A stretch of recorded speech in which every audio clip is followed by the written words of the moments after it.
Hello students, we have in last few days covered series of lectures related to budget and economic survey। कुछ हाल के कुछ दिनों में हम लोगों ने बजट और इकोनॉमिक सर्वे से रिलेटेड कुछ लेक्चर्स करे हैं। उसी लेक्चर्स के सीरीज को हम लोग फाइनली आज एंड पे पहुंचा रहे हैं, जहां पे हम लोग बात करने वाले हैं आज यूनियन बजट की। बजट के बारे में एक डिटेल एनालिसिस, जो यूनियन बजट में जानने लायक जितनी भी बातें हैं, जितनी भी पॉलिसीज हैं, जितने भी अंडरस्टैंडिंग्स हैं, जितने भी एनालिसिस हैं, उन सबको आज के इस पर्टिकुलर लेक्चर में हम लोग कवर करेंगे।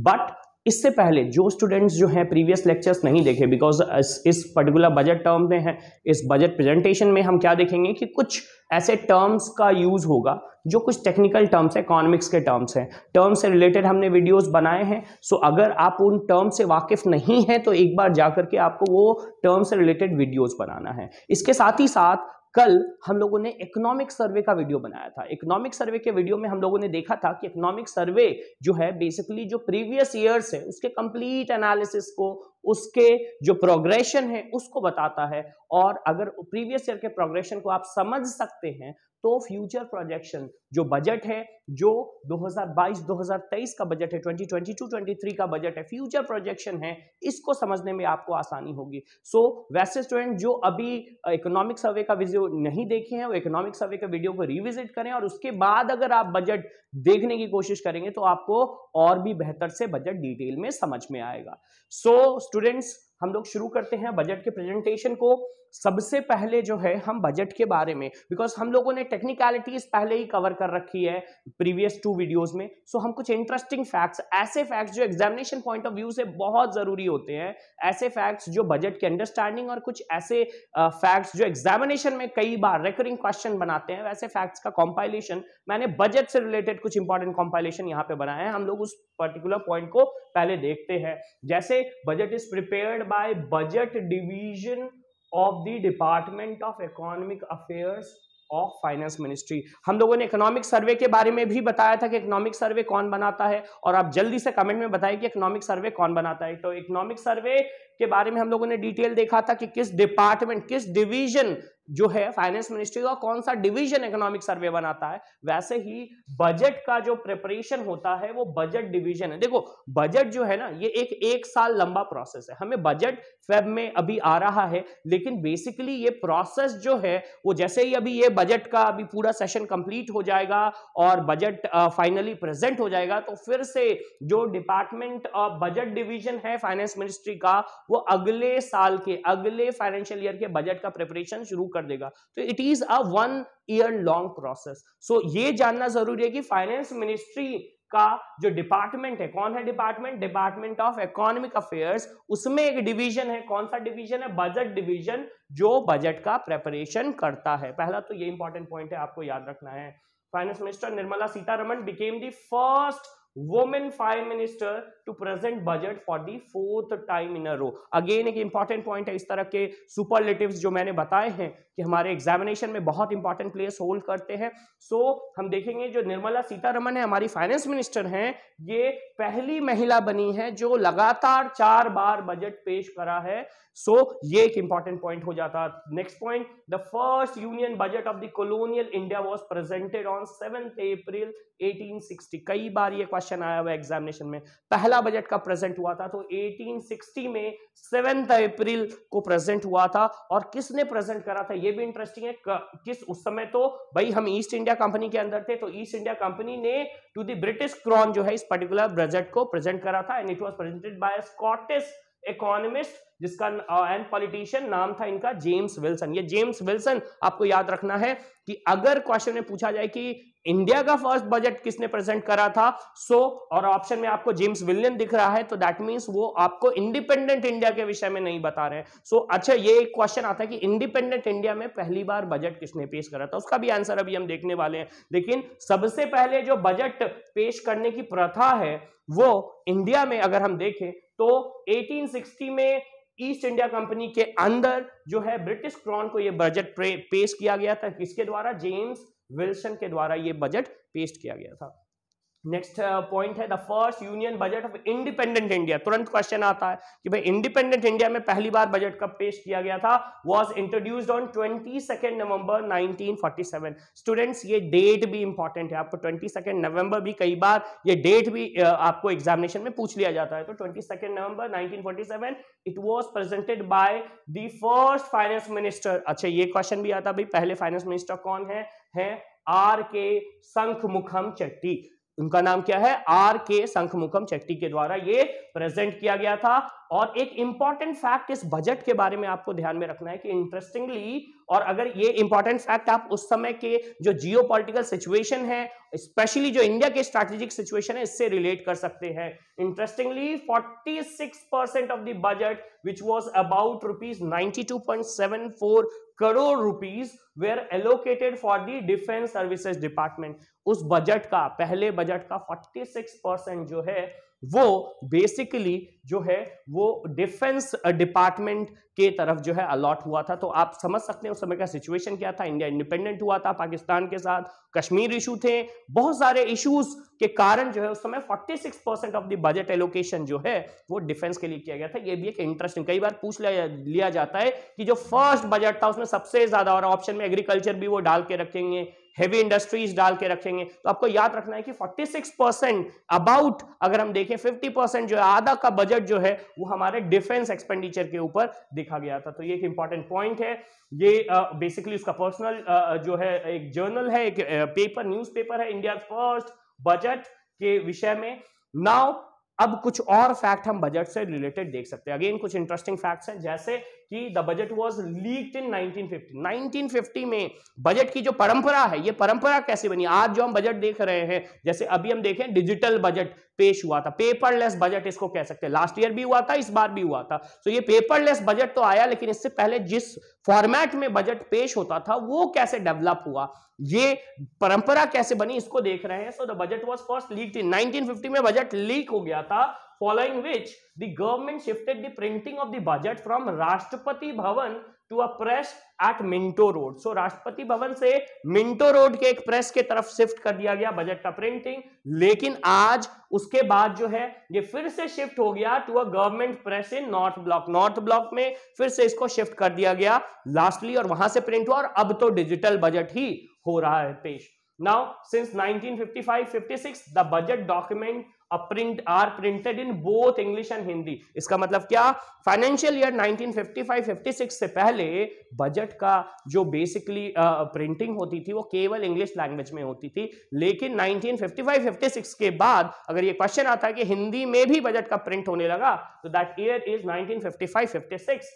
So prior to which the budget was printed only in English. Next point, former Prime Minister Jawaharlal Nehru was first Prime Minister to present Union Budget for the financial year 1958-59। कई बार ये question आता है कि किस financial year में या कौन भारत का पहला प्रधानमंत्री है, फर्स्ट प्राइम मिनिस्टर है जिसने बजट पेश किया था। तो फर्स्ट प्राइम मिनिस्टर हैं भारत के first prime minister Jawaharlal Nehru, और उन्होंने बेसिकली 1958-59 में पहली बार बजट जो है वो पेश करा था as a prime minister. Former finance minister Morarji Desai, और इनका इमेज यहां पे दिया हुआ है, Morarji Desai presented union budget for a record of 10 times.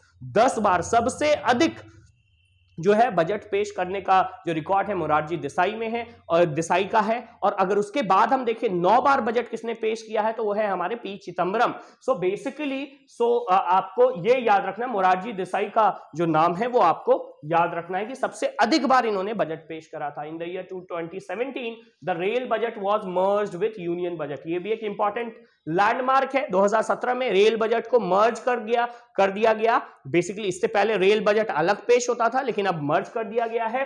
And since then the budget has been presented on 1st of February। So 2017 से ही 1st of February को बजट पेश होने लगा, following the change introduced by the then finance minister Arun Jaitley. So ये कुछ important points हैं, कुछ ऐसे फैक्ट्स हैं जो आपको जानना चाहिए। अच्छा students, when I was going through the documents I also found कि कई बार बजट को अलग अलग नाम से पुकारा जाता है। सो हम एक इंपॉर्टेंट यहाँ पे टेबल बना करके लाए जिसमें आप देख सकते हैं कि बजट का कुछ बेसिक उनको नेम दिया गया, जैसे ब्लैक बजट। ब्लैक बजट किसको कहा जाता है, किस साल के बजट को ब्लैक बजट कहा जाता है? तो ईयर 73-74 के बजट को, और वो किसके द्वारा प्रेजेंटेड था? यशवंत राव बी चौहान के द्वारा प्रेजेंटेड बजट था। इसे ब्लैक बजट क्यों किया जाता है? क्योंकि उस समय जो है इस बजट में हाईएस्ट फिस्कल डेफिसिट के बारे में चर्चा हुई थी। जो उस समय जो फिस्कल डेफिसिट होती थी उसमें सबसे अधिक फिस्कल डेफिसिट जो है इसी पर्टिकुलर बजट 1973-74 में प्रेजेंट हुआ था, और इस हाई फिस्कल डेफिसिट के कारण इस पर्टिकुलर बजट को बेसिकली ब्लैक बजट के नाम से कहा जाने लगा है। एक और बजट है जिसको हम एपिकल बजट कहते हैं। एपोकल बजट किसको कहा जाता है? एपोकल बजट कहा जाता है, ये एपिक से आया एपोकल बजट। एपिकल बजट इसलिए क्योंकि 1991 और 1992 में जो मनमोहन सिंह हैं, जो हमारे फाइनेंस मिनिस्टर मनमोहन सिंह थे, इन्होंने LPG, liberalisation, privatisation, globalisation, new economic policy जिसको हम जानते हैं, न्यू इकोनॉमिक पॉलिसी की अनुशंसा की थी। यहां से ये एपिक एक ऐसा पॉइंट था जहां से जिसके बाद जो बजटिंग है, जो पूरा फाइनेंसिंग है, जो जिसको मैक्रो फाइनेंसिंग कहते हैं, वो मैक्रो फाइनेंसिंग पूरी तरह से बदल गया। So that is why this is a very important landmark अगर हम बजट की बात करें तो। इसके बाद एक और बजट है जिसको ड्रीम बजट कहा जाता है। ड्रीम बजट किसको कहा जाता है? ड्रीम बजट 1997-1998 में जो पी चिदम्बरम साहब ने ये इस पर्टिकुलर बजट को पेश करा था, इस बजट को हम बेसिकली ड्रीम बजट कहते हैं। क्यों ड्रीम बजट कहते हैं? बिकॉज उस समय के अनुसार से उस बजट में एक बहुत ही बड़ा substantial lowering of tax slab, personal tax और कॉर्पोरेट टैक्स, इन दोनों में काफी कमी की गई थी और इसीलिए इसको ड्रीम बजट कहा जाता था। नाउ एक और पॉइंट है, मिलीनियम बजट किसको कहा जाता है? मिलीनियम बजट कहा जाता है बजट 2000 और 2001 के फाइनेंशियल ईयर में जो बजट पेश हुआ था। Basically it was presented by Yashwant Sinha, और इसको बेसिकली मिलीनियम बजट इसलिए कहा जाता है बिकॉज ये एक बहुत बड़ा पिवटल पॉइंट है बेसिकली जब हम टेक्नोलॉजी पॉइंट ऑफ व्यू से देखें। क्योंकि यहां से बजट में आईटी का इंपैक्ट, इंफॉर्मेशन टेक्नोलॉजी का इंपैक्ट और इंफॉर्मेशन टेक्नोलॉजी की तरफ सरकार का ध्यान, जो ग्रोथ है उसका, जो सर्विस सेक्टर है और स्पेशली वैसे सर्विस सेक्टर जो टेक्नोलॉजी के ऊपर बेस्ड हैं, उसका पूरा ध्यान जो है सरकार का इस पर्टिकुलर बजट में गया। और इसके बाद से सब्सिक्वेंटली जितने बजट आए उसमें वो धीरे धीरे एक बड़ा सा फिस्कल स्पेस लेता गया। हम क्या देख सकते हैं? मिलीनियम बजट आईटी सेक्टर के लिए कहा जाता है 2001-2000 में पेश के फाइनेंशियल ईयर में, और ये यशवंत सिन्हा के द्वारा प्रेजेंट हुआ था। तो ये कुछ इंपॉर्टेंट टर्म थे, black budget, epochal budget, dream budget और मिलीनियम बजट। ये आपको कम से कम याद होना है, और साथ ही साथ किस साल में ये बजट पेश हुआ था ये भी याद रखना है। नाउ स्टूडेंट्स, जो प्रेजेंट फाइनेंस मिनिस्टर हैं, जो प्रेजेंट फाइनेंस मिनिस्टर हैं इंडिया की, निर्मला सीतारमण, उन्होंने कुछ रिकॉर्ड बनाया है और ये इंपॉर्टेंट है current affairs point of view से भी, बजट पॉइंट ऑफ व्यू से भी, और चूंकि वो एक महिला है इस पॉइंट ऑफ व्यू से भी। यहां से क्वेश्चन आ सकते हैं, इसलिए मैंने एक अलग से उनके बारे में कुछ फैक्ट्स जो है कंपाइल करे हैं। जैसे our present finance minister Nirmala Sitharaman holds a record of delivering longest budget. अगर पूछा जाए कि सबसे लंबा बजट किसने पेश किया, तो भाई निर्मला सीतारमण ने पेश किया, लेकिन इस बार नहीं। कब पेश हुआ था? 2020 का जो बजट था उन्होंने सबसे लंबा इसको पेश किया था फॉर 2 hours 42 minutes। चूंकि अब लंबे की बात कर लें तो शॉर्टेस्ट का भी बात करना, बिकॉज दोनों सुपरलेटिव्स को डील करना है। जो शॉर्टेस्ट बजट था, it was delivered by former finance minister Hirubhai मुजली भाई, which is for the year 1977 में शॉर्टेस्ट बजट जो है हीरू भाई के द्वारा जो है वो प्रेजेंटेड था। और बेसिकली ये 800 वर्ड का बजट था। अगर हम वर्ड बजट के लेंथ के अनुसार से देखें, अभी जो हमारा बजट है लगभग 11,000 वर्ड का था जो अभी कल प्रेजेंट हुआ था, और उसके हिसाब से अगर कंपेयर करें तो 800 वर्ड का बजट जो है ये पेश किया था हीरूभाई ने। बेसिकली ये शॉर्टेस्ट बजट के रूप से जाना जाता है। Next point, in India in 2019 she replaced the standard briefcase and came up with a new बही खाता फॉर्मेट। उन्होंने ब्रीफ के जो बजट का ब्रीफ केस था उसको रिप्लेस कर करके जो है बही खाता फॉर्मेट में, जो इस बार भी आपने देखा है कि बेसिकली उन्होंने जो बजट प्रेजेंट करा, आप यहां पे देख सकते हैं इस पर्टिकुलर स्लाइड में। यहां पे ये चूंकि ये तो डिजिटल बजट था, इसके अंदर इनका टैबलेट था, इसको बही खाता के फॉर्मेट में इन्होंने प्रेजेंट करा है। सो बेसिकली ये जो एक प्रोसेस है उसको इन्होंने शुरू करा, इस परंपरा को इन्होंने शुरू करा। Next point, for the first time in the financial year 2021-22 budget was presented paperless. अगर आपसे पूछा जाए सबसे पहला पेपरलेस बजट कब था तो ये 21-22 का था। सेकंड पेपरलेस बजट 22-23 जो अभी करंट बजट है वो भी पेपरलेस बजट है, ये भी आपको ध्यान में रखना है। सो एक मैसेज प्रोवाइड होता है। देखो पेपरलेस बजट से क्या होता है, ये मैसेज प्रोवाइड होता है कि इन्वायरमेंट सेंसिटिव है, हम पेपर को प्रिजर्व करते हैं, इससे हमारा जो प्लांट है और इससे हमारा प्लैनेट प्रिजर्व होता है। सो एक काफी इंपॉर्टेंट इसका जो है वैल्यू है। इसके बाद हम देखेंगे on 5 July 2019 she became the second women to have presented budget. So अगर पूछा जाए कि भाई सबसे पहली वुमेन जिन्होंने बजट प्रेजेंट करा था तो वो थी श्रीमती इंदिरा गांधी। सो वो प्राइम मिनिस्टर थी, उन्होंने बजट पेश करा था। अब क्वेश्चन आता है किस साल पेश करा था, तो मैं जानना चाहता हूं कि आप लोग देखें किस साल जो है उन्होंने बजट पेश करा था, ये आप हमें बताएं। और इंदिरा गांधी के बाद, श्रीमती इंदिरा गांधी के बाद जो सेकेंड वुमेन है जिन्होंने बजट पेश करा है वो है निर्मला सीतारमण। सो ये भी एक इंपॉर्टेंट पॉइंट है जो कि आपको याद रखना है। She is the first full time women finance minister of India. First full time women prime minister finance minister कौन है? निर्मला सीतारमण है। सो ये एक इंपॉर्टेंट पॉइंट है which you need to remember. अब इस साल के बजट, ये तो बजट से रिलेटेड कुछ ऐसे फैक्ट्स थे जो रेकरिंग फैक्ट्स हैं, जो रेकरिंग टॉपिक्स हैं, जो कई बार एग्जाम में क्वेश्चन के रूप में पूछे गए। अब जो हम बात करने वाले हैं इस बार के बजट की बात करने वाले हैं, और इस बार के बजट से रिलेटेड कुछ इंपॉर्टेंट पॉइंट इंट्रोडक्शन के रूप में, और उसके बाद कंटेंट वाइज, चैप्टर वाइज हम इस पूरे बजट को देखेंगे। So Indian economy is estimated to be growing at a highest pace among the large economy for about 9.2। मैंने इस बात को 9.2% जो है, इस पर्टिकुलर पॉइंट को हम लोगों ने बेसिकली जब इकोनॉमिक सर्वे किया था उस समय भी इसको डिटेल में बताया था। सो ये 9.2% ऑफ द जीडीपी के अनुसार से इसका ग्रोथ रेट हुआ है, ये आपको याद रखना है। The budget is focused towards macro economic level growth with pivot around micro economic. Macro और माइक्रो में क्या? मैक्रो में लार्जर जो फिस्कल रेगुलेशंस होते हैं, जो गवर्नमेंट होती है, गवर्नमेंट जब बजट और ये सारी चीजों को, जो मॉनेटरी पॉलिसी को देखती है, मैक्रो लेवल में होता है। माइक्रो लेवल में इंडिविजुअल, हमारा और आपका बजट जो होता है वो माइक्रो लेवल का होता है। सो बेसिकली जो गवर्नमेंट करती है, इसीलिए पूरा बजट, जो बजट होता है उसके ऊपर पूरी देश की निगाहें होती है, बिकॉज बेसिकली जो ये मैक्रो बजट का पेशकश होता है, ये माइक्रो लेवल के जो बजटिंग होती है उसको काफी इंफ्लुएंस करती है। सो ये बजट का फोकस रहा है मैक्रो लेवल, और इसीलिए हम क्या देखेंगे कि भाई देखो बजट में, जैसे मैंने कल इकोनॉमिक सर्वे में बताया था कि इकोनॉमिक सर्वे में भी इंडिकेशन था कि कैपिटल स्पेंडिंग बढ़ेगा। बजट में इंडिकेशन है, पूरी तरह से प्रोजेक्शन है, बजट में ये बात रखी गई है कि कैपिटल एक्सपेंडिचर बढ़ाया जाए। कैपिटल एक्सपेंडिचर मैंने बताया दो, एक करंट एक्सपेंडिचर होता है, कैपिटल एक्सपेंडिचर। कैपिटल एक्सपेंडिचर क्या होता है? एसेट फॉर्मेशन होता है, जिससे आगे के ग्रोथ प्रोस्पेक्ट्स अच्छे होते हैं। सो कैपिटल एक्सपेंडिचर जो बहुत एसेंशियल है, उसको इस बजट में फोकस किया गया। बहुत बड़ा पॉजिटिव इस पर्टिकुलर बजट में हम देख सकते हैं। सो मैक्रो इकोनॉमिक को ध्यान में रखते हुए माइक्रो इकोनॉमिक के पिवट के अराउंड, ताकि अगर मैक्रो इकोनॉमिक इंडिकेटर अच्छा रहेगा तो माइक्रो इकोनॉमिक जो होंगे वो बहुत अच्छे से रेगुलेट हो सकेंगे, इसकी चर्चा हुई है। This is reflected in the increase capital expenditure projection. So capital expenditure projection के बढ़ने से ये शो होता है कि इसका एक बैलेंस, एक बहुत ही बड़ा फाइन बैलेंस मैक्रो और माइक्रो इकोनॉमिक्स में के बजटिंग के रूप में इस पर्टिकुलर बजट में देखने को मिलता है। नेक्स्ट स्लाइड देखेंगे।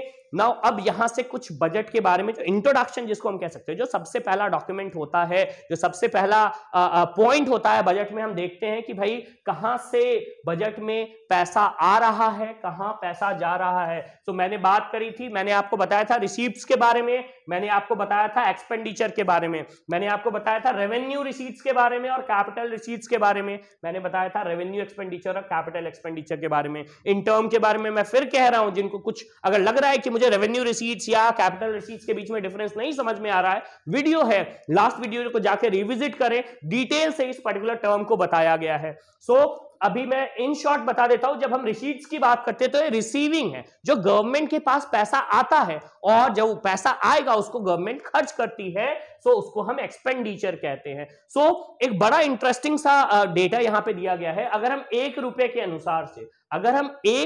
अनुसार से इस पूरे बजट को एनालाइज करने की कोशिश करें तो आपको यहां देखने को मिलेगा कि बेसिकली अगर 1 रुपया है तो 1 रुपये में सबसे ज्यादा पैसा किस पर्टिकुलर सेक्टर से आ रहा है इंडिया में। सो अगर इंडिया की बात करें, हमारी इंडियन इकोनॉमी की बात करें, तो अगर 1 रुपया जो है हमारे रेवेन्यू में रिफ्लेक्ट हो रहा है तो उस रेवेन्यू में 35 पैसा, सबसे बड़ा जो पाई है, सबसे बड़ा जो एरिया, सबसे बड़ा जो पैसा आ रहा है वो आ रहा है बोरोइंग एंड अदर लाइबिलिटीज। हम बोरो कर करके सबसे अधिक पैसा कलेक्ट कर रहे हैं। रुपी कम्स फ्रॉम बोरोइंग, और ये सबसे बड़ी चिंता की बात है। बेसिकली हम इसको ये इसलिए भी देख सकते हैं, और ये जो 35 पैसे, 1 रुपया अगर हम ले रहे हैं तो उसमें से 35 पैसा हम बोरो करके ले रहे हैं। ये इसीलिए बेसिकली चिंता की बात है, बिकॉज इसके कारण से फिस्कल डेफिसिट और इसके कारण से फ्यूचर बर्डन। बिकॉज अगर हम अभी बोरो करेंगे तो बाद में हमको उसका इंटरेस्ट भी तो पे करना होगा। सो इंटरेस्ट भी पे करना है, प्रिंसिपल भी पे करना है, तो बर्डन जो है इकोनॉमी पे ज्यादा बढ़ेगा। तो ये पर्टिकुलर पॉइंट यहां पे शो होता है। और उसके बाद हम देखेंगे सेकंड जो एरिया है, जो सबसे बड़ा रेवेन्यू जनरेटिंग एरिया है, जहां से पैसा आ रहा है हमारे गवर्नमेंट को इंडियन इकोनॉमी में, हम देखते हैं वो है goods and service tax, GST. GST collection बहुत ही रोबस्ट हुआ है और ये अभी आगे के प्रोजेक्शंस में हम देखेंगे, और ये काफी अच्छा रहा है because GST projections, GST collection के कारण जो फिस्कल स्पेस है वो हमारे गवर्नमेंट को मिला है। और हो सकता है कि ये जो फिस्कल डेफिसिट और बाकी जो फंडामेंटल्स हैं उसको दुरुस्त करने में ये जीएसटी कलेक्शन बहुत बेहतर जो है साबित होने वाला है। सो जीएसटी 16 पैसे अगर हम 1 रुपया देख रहे हैं तो उसमें से 16 पैसा जीएसटी का आ रहा है। और अगर थर्ड प्लेस में सबसे पहला हमने देखा 35 पैसे फॉर बोरोइंग, 16 पैसे for goods and service tax और 15 पैसे के साथ कॉर्पोरेट टैक्स और इनकम टैक्स थर्ड प्लेस पे होल्ड करता है। तो कई बार एग्जामिनेशन में ये अरेंजमेंट भी आपसे पूछ लिया जा सकता है। तो ये तो बात हो गई कि पैसा कहां से आ रहा है। अब हम बात करें पैसा कहां जाता है। रुपी गोज टू, सबसे अधिक पैसा अगर हम इस पूरे चार्ट में देखें तो किस पर्टिकुलर सेक्टर में जा रहा है। मैंने बताया सबसे पैसा अधिक आ रहा है कहां से, बोरोइंग से आ रहा है। तो बोरोइंग होगा तो भाई हम डेप्ट ले लिया, इंटरेस्ट पे करना होगा, तो सबसे बड़ा जो हमारा बर्डन है, सबसे बड़ा जो पैसा जा रहा है इकोनॉमी से वो जा रहा है इंटरेस्ट पेमेंट के थ्रू। मैंने बताया था, अभी तुरंत रिलेट हो गया। आप बोरोइंग ज्यादा करेंगे तो आपको इंटरेस्ट तो देना ही होगा। सो सबसे बड़ा चंक जो है इंटरेस्ट पेमेंट, इसीलिए अगर फिस्कल डेफिसिट कंट्रोल में रखें तो ये धीरे धीरे इंटरेस्ट पेमेंट का बर्डन जो है हम पे, हमारे ऊपर कम हो जाने वाला है। सो सबसे बड़ा जो है rupees goes for interest payment. और अगर दूसरे लेवल पे देखें तो शेयर ऑफ जो स्टेट्स हैं फॉर टैक्सेस एंड ड्यूटीज जो है वो सेकंड नंबर पे आता, मतलब जो स्टेट्स है, स्टेट कंट्रीब्यूट करती है और उसके बाद जो सेंट्रल गवर्नमेंट है वो अपना उस स्टेट का शेयर उनको देती है, तो वो फिर 17 पैसे है। 1 रुपए में 17 पैसा जो है स्टेट गवर्नमेंट सारी ले जाती है। और इसके बाद थर्ड नंबर पे है सेंट्रल गवर्नमेंट स्कीम्स। सो सेंट्रल गवर्नमेंट जो स्कीम्स है वो लगभग 1 रुपए में 15 पैसे के बराबर खर्च हो रहा है। सो अगर 1 रुपया सरकार खर्च कर रही है तो उसमें से 15 पैसा सरकार निकाल रही है इसके लिए, सेंट्रल गवर्नमेंट स्कीम्स के लिए। तो ये एक इंपॉर्टेंट और एक इंटरेस्टिंग जो है चार्ट है, ग्राफ है, जो आप इसको देख सकते हैं। आमदनी अठन्नी, खर्चा रुपया, ये हमें दिख रहा है। ये कुछ हद तक जरूरी है, लेकिन अगर फिस्कल डेफिसिट ज्यादा हो जाएगा तो फिर ये थोड़ा दिक्कत हो जाता है। जैसे अभी हमें दिख रहा है इंटरेस्ट पेमेंट और बाकी सब जो एरियाज है उनके वेटेज जो है वो बढ़ते जाएंगे।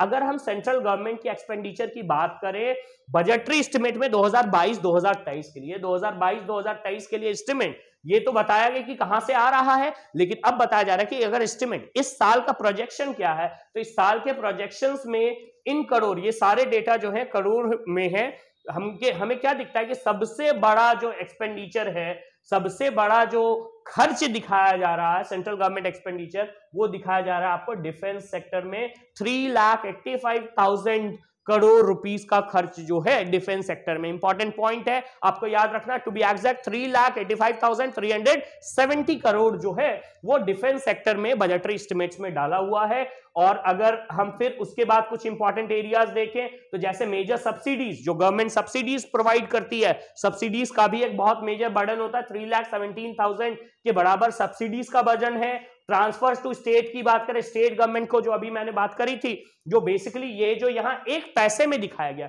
यहाँ जो चीजें पैसे में दिखाई गई इसी को एग्जैक्ट अमाउंट में यहाँ पे जो है रिप्रेजेंट किया गया है। तो ट्रांसफर्स टू स्टेट इज 3,34,339। सो ये कुछ इंपॉर्टेंट सेंट्रल गवर्नमेंट एक्सपेंडिचर हैं, जो डेटा है उन डेटा को आप देख सकते हो, स्पेशली जो आपको टॉप के डेटा है, मतलब सबसे अधिक खर्चा अगर किस पर्टिकुलर सेक्टर में हो रहा है, जैसे डिफेंस में हो रहा है, तो ये आपको याद रखना है और ये डिजिट्स भी याद रखना है एग्जामिनेशन पॉइंट ऑफ व्यू से, 3,85,370 करोड़ रुपीस।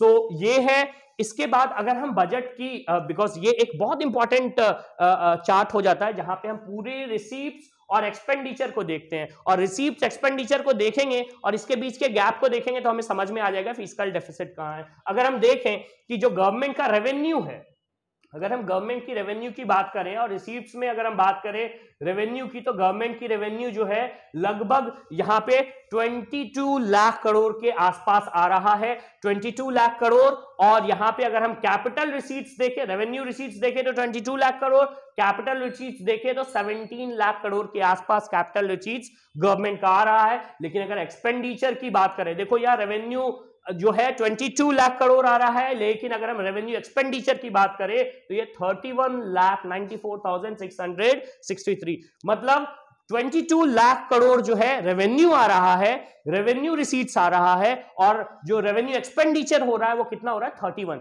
तो देखो आ रहा है 22, जा रहा है 31। कैसे होगा भाई, कैसे? अगर आपके पास 22 रुपए है तो आप 31 रुपए कैसे खर्च कर दोगे? आपको डेफिसिट की तरफ जाना होगा, और ये आपको रेवेन्यू डेफिसिट है वो दिखाता। अभी मैं रेवेन्यू डेफिसिट का ग्राफ भी आपको दिखाने वाला हूं।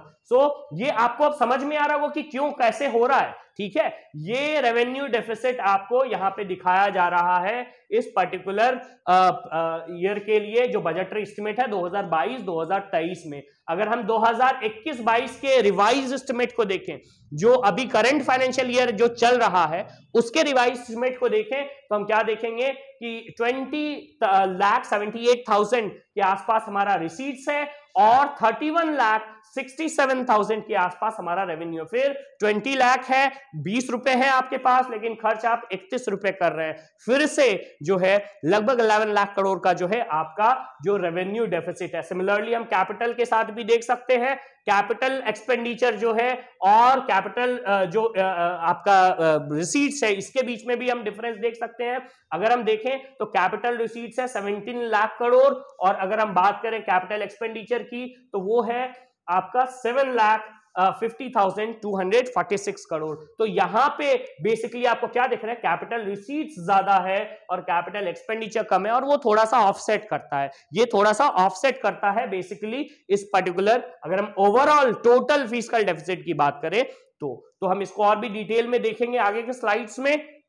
नाउ अगर हम डेफिसिट की बात करें और बात करें, जैसे लास्ट लेक्चर में मैंने बताया था कि डेफिसिट के बारे में हम लोग बजट में डिटेल में देखेंगे, तो ये जो डेफिसिट हो रहा है, इस डेफिसिट पैसा कहां से आ रहा है, ये डेफिसिट की फंडिंग कहां आ रही है, what is source of deficit financing, क्या सोर्स है डेफिसिट फाइनेंसिंग का।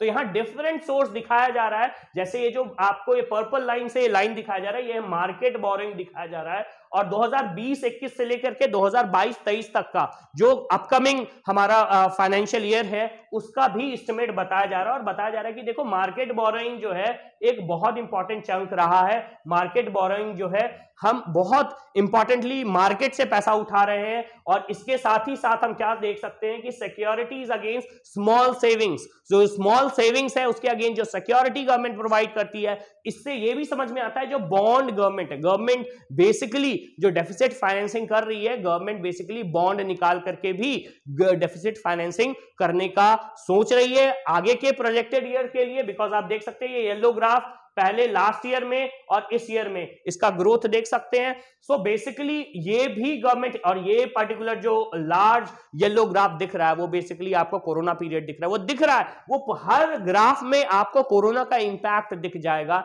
इस पर्टिकुलर चार्ट में। नाउ अगर हम बात करें ट्रेंड्स इन डेफिसिट की, डेफिसिट में क्या ट्रेंड्स है, अगर हम बजटरी एस्टिमेट 2022-23 के लिए बात करें प्रोजेक्शन, बिकॉज ये काफी इंपॉर्टेंट हो जाता है कि जो अपकमिंग फाइनेंशियल ईयर है 2022-23 फाइनेंशियल ईयर, उसके लिए क्या प्रोजेक्शन है। तो उसके लिए अगर हम बात करें फिस्कल डेफिसिट की, तो fiscal deficit 6.4% of the GDP का टारगेट किया गया है।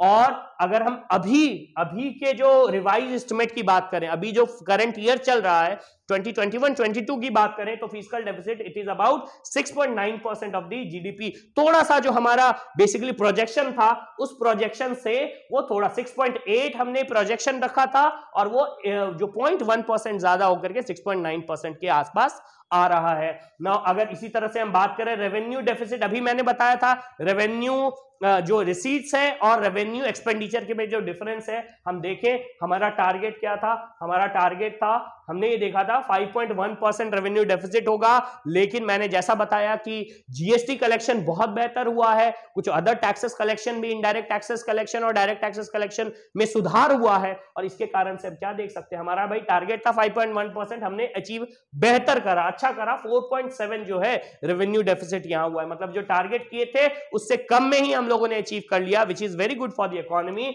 और फर्दर नेक्स्ट ईयर के लिए जो रेवेन्यू डेफिसिट का टारगेट है वो 3.8 है। बहुत इंपॉर्टेंट डेटा है, आपको याद रखना है, ये अपकमिंग ईयर के लिए है, ये जो इस साल के लिए रिवाइज एस्टिमेट है, और लास्ट ईयर के बजट में, जब लास्ट ईयर का बजट पेश हुआ था, तो ये पर्टिकुलर टारगेट दिए गए थे। तो ये टारगेट है और ये बेसिकली रिवाइज एस्टिमेट है, ये कितना हम कर रहे हैं। टारगेट 6.8 हुआ 6.9, टारगेट 5.1 हुआ 4.7, टारगेट था 4.1 हुआ 3.7। अगर हम बात करें इफेक्टिव रेवेन्यू डेफिसिट की, मैंने इफेक्टिव रेवेन्यू डेफिसिट का कंसेप्ट बताया। मैंने बताया कि जो स्टेट को ग्रांट दिए जाते हैं, स्टेट के ग्रांट से माइनस कर दिया जाता है क्या, जो ऐसे ग्रांट जो स्टेट यूज करते हैं कैपिटल फॉर्मेशन में, इसी को माइनस कर करके हम इफेक्टिव रेवेन्यू डेफिसिट निकालते हैं। सो इफेक्टिव रेवेन्यू डेफिसिट का टारगेट था 4.1 और हमने देखा हमने अचीव करा 3.7, और आगे के लिए क्या टारगेट है, इसको और कम करेंगे और हम देखेंगे 2.8। इसका मतलब क्या, स्टेट गवर्नमेंट को भी, जो सेंट्रल गवर्नमेंट है वो प्रमोट कर रही है कि जो हम आपको ग्रांट दें, आप उसको भी कैपिटल एक्सपेंडिचर की तरफ लगाओ, आप उस पैसे को भी फ्यूचर ओरिएंटेड जो है इन्वेस्टमेंट आप करो, ताकि आपकी स्थिति में सुधार हो सके। तो that is very important point. और लास्ट पॉइंट जो यहां आता है वो है primary deficit. No, primary deficit मैंने बताया था इंटरेस्ट ऑब्लिगेशन को हम माइनस कर देते हैं। हम एग्जैक्टली जानना चाहते हैं कि इस साल क्या हो रहा है, तो इंटरेस्ट ऑब्लिगेशन को माइनस करने के बाद जो निकलता है, टारगेट था 3.1, लेकिन हमने देखा क्या, मैंने बताया इंटरेस्ट का बर्डन तो बढ़ता ही जा रहा है। अभी तुरंत मैंने एक्सप्लेन करा था क्यों। सो हमने टारगेट 3.1 करा था, हमने टारगेट मिस कर दिया, टारगेट से थोड़ा सा ज्यादा जो है प्राइमरी डेफिसिट हम देख सकते हैं 3.3 के आसपास। अगर हम इंटरेस्ट को हटा दें तो इंटरेस्ट एक बहुत बड़ा बर्डन है। ये क्या होता है, अगर इंटरेस्ट को जोड़ दें तो हम फिर क्या देखते हैं कि हम 6.8 के आसपास कर रहे हैं, लेकिन इंटरेस्ट हटा दें, अगर हम टोटल से इंटरेस्ट को हटा दें तो हम क्या देखते हैं 3.1 के आसपास हम कर रहे थे। ये टारगेट था, लेकिन 3.3 के आसपास जो है हम लोगों ने अचीव करा, और आगे के लिए नेक्स्ट ईयर के लिए टारगेट 2.8% ऑफ द जीडीपी है, जो हमारा बजटरी एस्टिमेट है 2022-23 के लिए। प्राइमरी डेफिसिट का वो बेसिकली 2.8% ऑफ द जीडीपी है। सो ये एक इंपॉर्टेंट पॉइंट है, ये इंपॉर्टेंट डेटा है, आप इस पर्टिकुलर डेटा को जरूर से नोट करेंगे और याद करेंगे। नेक्स्ट स्लाइड हम देखते हैं। अब जैसे ही बजट पेश हुआ, हम देखेंगे कि बजट के दो पार्ट में इस पर्टिकुलर बजट को डिवाइड किया गया था। जो स्पीच था फाइनेंस मिनिस्टर का, उसको हम पार्ट ए और पार्ट बी में देख सकते हैं, और जिस तरह से बजट और बजट के स्पीच के बारे में जो डिटेल्स थे, उसी फॉर्मेट को हम इस पर्टिकुलर सेशन में भी करने वाले हैं, एकदम उसी तरह से चलने वाले हैं। हम देखेंगे पार्ट ए में एक इंट्रोडक्शन दिया गया और कुछ इंपॉर्टेंट पॉइंट, बेसिकली इसके बाद जो है इस पर्टिकुलर पार्ट को बेसिकली हम 4 भाग में बंटते हुए देख सकते हैं। पहला भाग था पीएम गति शक्ति के विषय में, जिसको अभी हम लोग डिटेल में देखेंगे। इसके बाद इंक्लूसिव डेवलपमेंट, तीसरा था आपका प्रोडक्टिविटी इनहैंसमेंट, और चौथा था आपका फिस्कल मैनेजमेंट। सो इन 4 पार्ट में आपका पार्ट ए जो था बजट का वो डिवाइडेड था। हम एक एक करके इन सारे पार्ट को डिटेल में देखने वाले हैं। और पार्ट बी जो है बेसिकली, जैसा मैंने बताया कि पार्ट ए और पार्ट बी में जो डिफरेंसेस है बेसिकली क्या, जो एक्चुअल डेटा था, जो टैक्स कलेक्शन के डेटा थे, जैसे जीएसटी कलेक्शन क्या हुआ, और कुछ जो नया इंट्रोडक्शन किया है, और बेसिकली जो अपडेटेड रिटर्न्स हैं, या फिर जो इंसेंटिव है स्टार्टअप्स को, या जो इस तरह के जो implementing strategies government upcoming year के लिए लिए हैं, उसको इस पर्टिकुलर डायरेक्ट टैक्स प्रपोजल और इनडायरेक्ट टैक्स प्रपोजल के रूप में दो पार्ट में डिवाइडेड है, जिसको हम लोग इस पर्टिकुलर सेशन के एंड में देखेंगे। नाउ अमृत काल क्या है, ये गोल ऑफ अमृत काल क्या होता है? तो देखो, आजादी के 75 साल हमने बिता दिए, 75 साल से लेके 100 साल, ये जो 25 साल का समय है, इसको हमारी गवर्नमेंट ने बताया कि ये अमृत काल है, और इस 25 साल में हम लोग बहुत कुछ अचीव कर सकते हैं, ताकि जब हम आजादी के 100 साल मनाएं, उस समय जो इंडिया हो, एक नए इंडिया की बात हम लोग करें। So basically goal of Amrit Kaal is India at 75 to India at 100। Now focus on growth and all inclusive welfare, growth के ऊपर और ऑल इंक्लूसिव वेलफेयर के ऊपर इस अमृत काल का फोकस होना चाहिए। Promoting technology, enabling development, energy transition. So आप देख सकते हैं किस तरह से कुछ इंपॉर्टेंट पॉइंट्स है।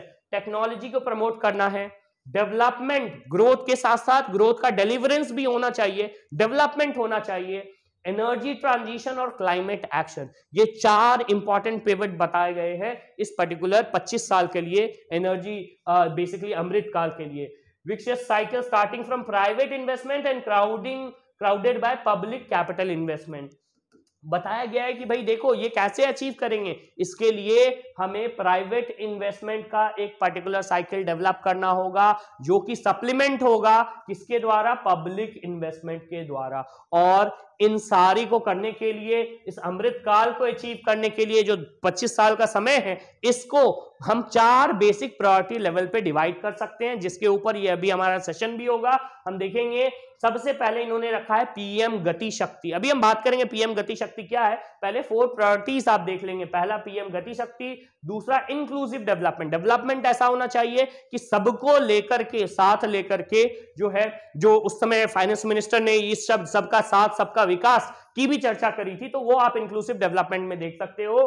फाइनेंसिंग ऑफ द इन्वेस्टमेंट, भाई वो तो ठीक है, सबका साथ होगा, सबका विकास होगा, लेकिन उसके लिए पैसा कहां से आएगा, फाइनेंसिंग कहां से होगी? सो इसके लिए फाइनेंसिंग ऑफ द इन्वेस्टमेंट की भी बात इन्होंने करी कि किस तरह से हम फाइनेंस लाएंगे, क्या क्या स्ट्रैटेजीज हैं। और इसके बाद productivity enhancement, investment, sunrise opportunity, energy transition और क्लाइमेट गोल। सो इन 4 भाग में अगर हम अपने बजट का देखें तो ये 4 प्रायोरिटीज लाइन में ये पूरा बजट ही जो है इस अमृत काल के इस 25 साल के प्रोजेक्शंस को लेते हुए ये पूरा बजट जो इसी डायरेक्शन में काम करता हुआ दिख रहा है। The document is divided into 2 parts which I have said earlier. Part A and part B में इस डॉक्यूमेंट को डिवाइड किया गया है। Finance minister mentioned about Amrit Kaal which is 25 year long lead for India at 100। So this is about Amrit Kaal. तो अमृत काल आपको समझ में आ गया होगा। अब हम लोग एक एक करके इन सारी बातों की चर्चा करेंगे।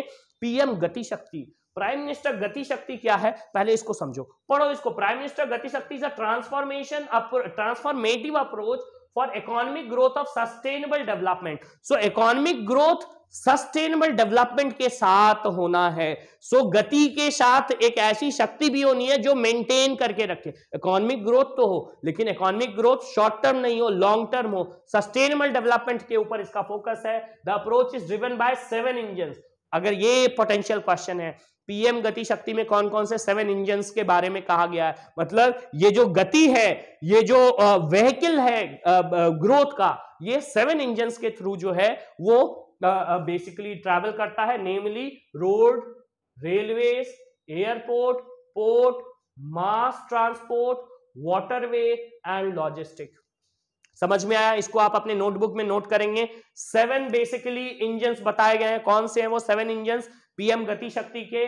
Roads, railways, airport, port, mass transport, waterway and logistic.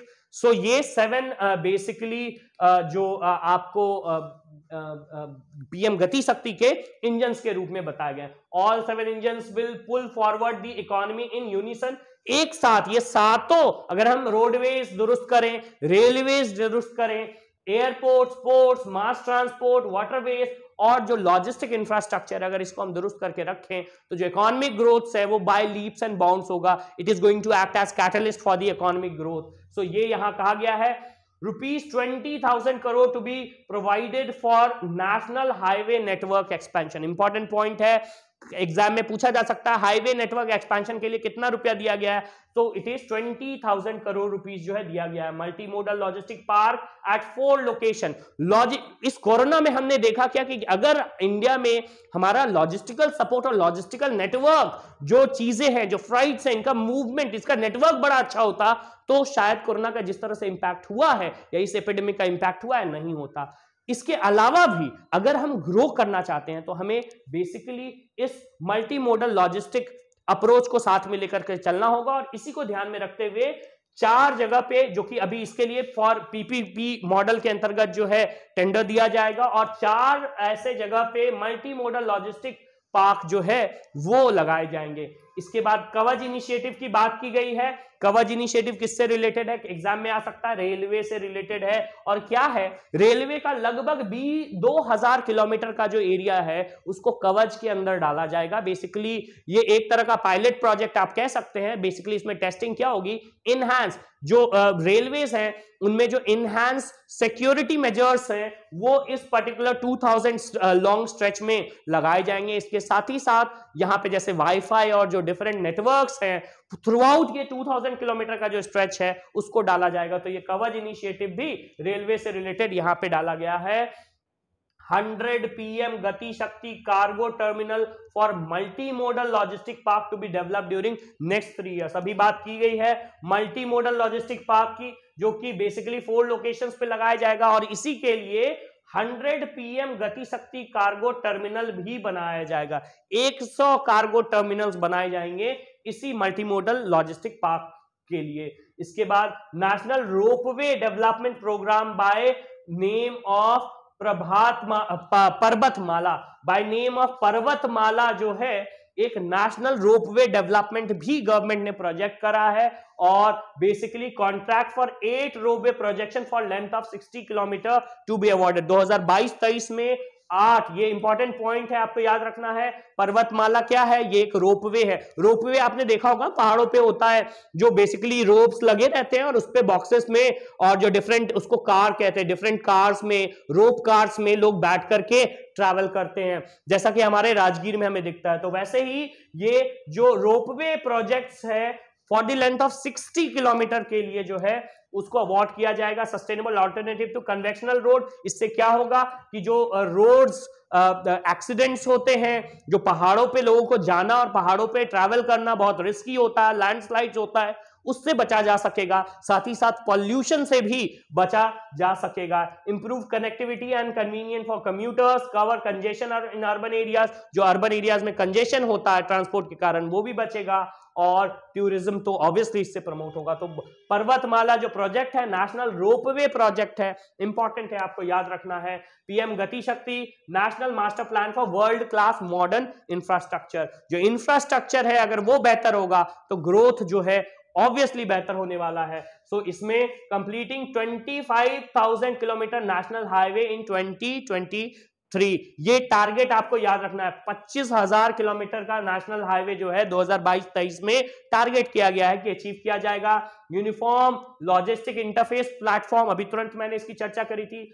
Open source mobility stack, so basically logistic park जैसे ही डेवलप होगा एक अच्छा नेटवर्क डेवलप होगा जिससे हम basically freight corridors basically develop कर सकते हैं। Integration of postal and railway network, railway और पोस्टल नेटवर्क के बीच में एक इंपॉर्टेंट इंटीग्रेशन होगा। पोस्टल के बारे में अभी हम देखेंगे कि डिजिटलाइजेशन ऑफ पोस्टल जो डिपार्टमेंट है उसकी भी बात बहुत अच्छे से यहाँ पे इस पर्टिकुलर बजट में की गई है। 1 स्टेशन 1 प्रोडक्ट, जैसे गवर्नमेंट ने कई बार अलग अलग जगह के अलग अलग प्रोडक्ट को जो है वो इनहांस करने के लिए और वोकल फॉर लोकल, बेसिकली जो हमारी गवर्नमेंट का प्रोजेक्ट है वोकल फॉर लोकल, उसको ध्यान में रखते हुए गवर्नमेंट ने 1 स्टेशन 1 प्रोडक्ट की भी बात करी है।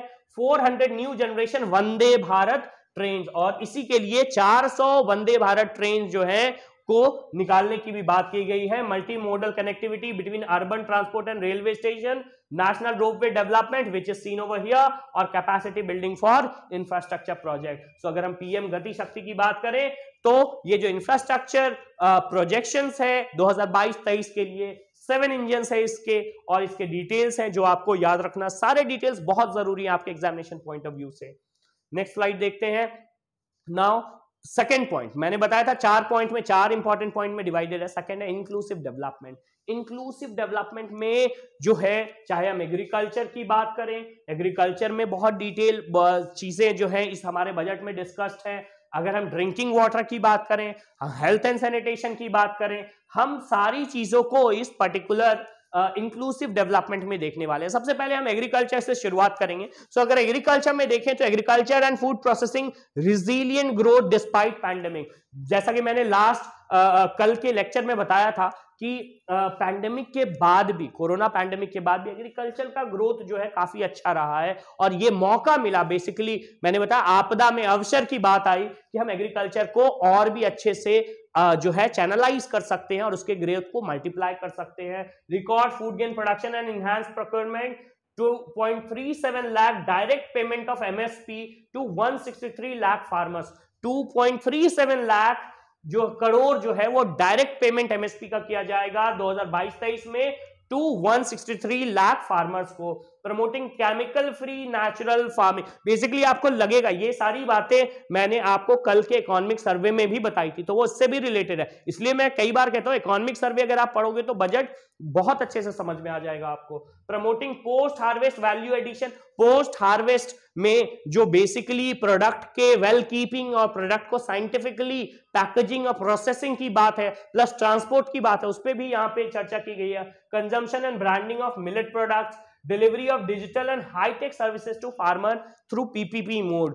सो हाईटेक सर्विसेज और जो टेक्नोलॉजी का यूज है बजट में एग्रीकल्चर में, इसको भी कही गई है। Use of Kisan drone. सो किसान ड्रोन, जो किसान एग्रीकल्चर में ड्रोन्स को अलग अलग लेवल पे यूज कर सकते हैं, इसकी भी चर्चा की गई है। Launching funds with blending capital to finance agricultural startup. Startup का एक बहुत ही हेल्दी जो इन्वायरमेंट इंडिया में बना है, इसको एग्रीकल्चर के साइड भी डेवलप करने की बात यहां पे की गई है, प्रमोट करने की बात की गई है। और इसी के साथ साथ Ken Betwa link project to benefit 9.1 lakh hectare farmland. So Ken Betwa basically ये जो प्रोजेक्ट है केन और बेतवा को लिंक करने का, ये प्रोजेक्ट बेसिकली हम देख सकते हैं कि ये फार्मर्स को बेसिकली प्रमोट करेगा। और इसी प्रोजेक्ट को हम देखेंगे, यही प्रोजेक्ट जो है आपको ड्रिंकिंग वाटर के लिए भी, बिकॉज वो जो उस पर्टिकुलर बुंदेलखंड का एरिया है एमपी और यूपी के बीच में, आपको दिखेगा कि ड्रिंकिंग वाटर का जो प्रॉब्लम है वो भी इसी पर्टिकुलर जो प्रोजेक्ट है केन बेतवा लिंक प्रोजेक्ट से सॉल्व किया जा सकता है। Implementation of ₹44,605 crore Ken Betwa link project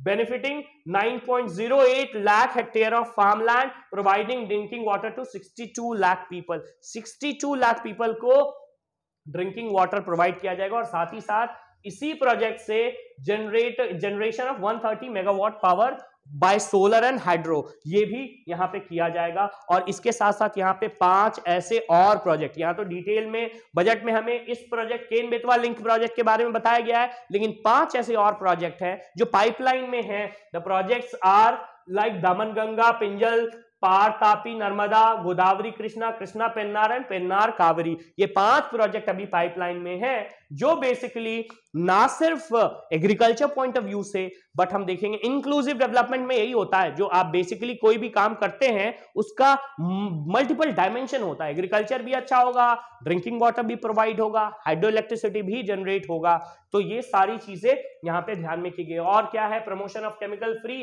natural farming, starting farmers land close to river Ganga. सबसे पहले जो रिवर गंगा का कॉरिडोर है, रिवर गंगा के आसपास जो एरिया है वहां पे केमिकल फर्टिलाइजर, गंगा को ध्यान में रखते हुए केमिकल फर्टिलाइजर जो है वहां के उसके आसपास के फार्मर जो है केमिकल फर्टिलाइजर यूज ना करें, इसको ध्यान में रखा गया है। प्रमोटिंग पोर हार्वेस्ट वैल्यू एडिशन, अभी तुरंत बात की थी। Implementation of Ken Betwa, reduction of duty on certain inputs required for shrimp aquaculture. Shrimp aquaculture जो होता है उसके लिए जो बेसिकली टैक्स है और कुछ ड्यूटीज है उसको रिड्यूस करने की बात की गई है। इसके बाद है reduction of surcharge for cooperatives to benefit rural and farm communities. जो सरचार्ज है कोऑपरेटिव जो है, कोऑपरेटिव को सरचार्ज 18% के आसपास लगता था, जिसको रिड्यूस कर करके गवर्नमेंट ने कहा है कि सरचार्ज लगभग 15% के आसपास जो है सरचार्ज जो है डाला जाएगा। सो ये एक पॉजिटिव रिडक्शन जो है दिख सकता है। कोऑपरेटिव का प्रमोशन, कोऑपरेटिव इससे प्रमोट हो गए। Now PM Kisan allocation increased to rupees 68,000 crore in 2022। PM Kisan जो है उसमें जो एलोकेशन है वो 68,000 करोड़ बढ़ा दिया गया। Delivery of digital high tech services to farmer, use of Kisan drone, fund with blend of capital to finance agricultural startup, reduction of surcharge on cooperative society. Now again delivery of digital and high tech services to farmer through PPP model। so ये सारी बात यहाँ पे कही गई है। अगर हम बात करें ड्रिंकिंग वाटर की तो मैंने बताया केन बेतवा लिंक प्रोजेक्ट से ड्रिंकिंग वाटर का प्रोडक्शन होगा। ड्रिंकिंग वाटर जो है वो बेसिकली सोर्स किया जाएगा। इसी के साथ साथ 3.8 करोड़ हाउस होल्ड को हर घर से नल से जल प्रोजेक्ट भी जो ड्रिंकिंग वाटर है वो भी अवेलेबल किया जाएगा। 80 lakh houses under PM Awas Yojana. PM Awas Yojana के अंतर्गत 80 लाख घरों को प्रोवाइड किया जाएगा वैसे लोग जिनका घर नहीं है। Develop lacking blocks of aspirational block programme. Aspirational block ऐसे ब्लॉक्स जो पीछे रह गए हैं डेवलपमेंट में, कहीं वहां पे एस्पिरेशनल ब्लॉक प्रोग्राम भी लाया जाएगा। Develop village on northern borders of vibrant village programme. अभी तुरंत मैं वाइब्रेंट विलेज प्रोग्राम के बारे में चर्चा करूंगा। बेसिकली होता क्या है, जो बॉर्डर्स के आसपास विलेजेस हैं वो एक अलग ही सिचुएशन में होते हैं, बिकॉज ये विलेजेस कई बार जो हमारे आर्मी मैन है वो कह चुके हैं कि ये विलेजेस वहां पे होना बहुत जरूरी है। आर्मी हमेशा वहां बॉर्डर्स पे नहीं रह सकती। सो ये विलेजर्स जो हैं वो ना सिर्फ हमारे आर्मी को मदद करते हैं, लेकिन इसके साथ ही साथ ये एक तरह के वॉचडॉग्स भी हैं। बेसिकली वो एक्टिविटी, अगर कोई भी ऐसी एक्टिविटी, कोई भी जो सस्पेक्टेड एक्टिविटी हमारे बॉर्डर्स के पास होती है, विलेजर्स वहां पे, अगर वहां पे इंफ्रास्ट्रक्चर नहीं दिया जाएगा तो वो क्या कर रहे हैं, धीरे धीरे क्या दिख रहा है कि बेसिकली जो विलेजर्स हैं उस बॉर्डर के पास से वो मूव ऑन कर रहे हैं। सो ऐसे विलेजेस को अच्छे इंफ्रास्ट्रक्चर प्रोवाइड करने के लिए ये वाइब्रेंट विलेज प्रोग्राम चलाया गया। Digital banking by all post office, मैंने अभी बात की थी, पोस्ट ऑफिस में डिजिटल बैंकिंग को एनहांस किया जाएगा, डिटेल देखेंगे। And 75 digital bank units in 75 district of scheduled commercial bank will be introduced in 2023। So ये जो हमारा बजट है, इस बजट में इनकी चर्चा की गई है। अगर हम बात करें micro small and medium enterprises तो एमएसएमई के लिए क्या है, सो एक्सटेंडिंग ECLGS टिल मार्च 2023। भाई जो है ये स्कीम जो है अभी इसी साल एंड होने वाला था। इनफैक्ट मार्च 2022 में ये एंड हो जाता, लेकिन इसको एक साल के लिए एक्सटेंड कर दिया गया है और इसमें गारंटीड कवर को 5 लाख करोड़ से बढ़ा भी दिया गया है। सो दोनों है, एक साल के लिए एक्सटेंशन भी हुआ है और जो है 5 लाख करोड़ जो है वो बढ़ा भी दिया गया है। Revamping CGTMSE for additional credit of ₹2 lakh for MSME, new 6,000 crore raising acceleration MSME performance.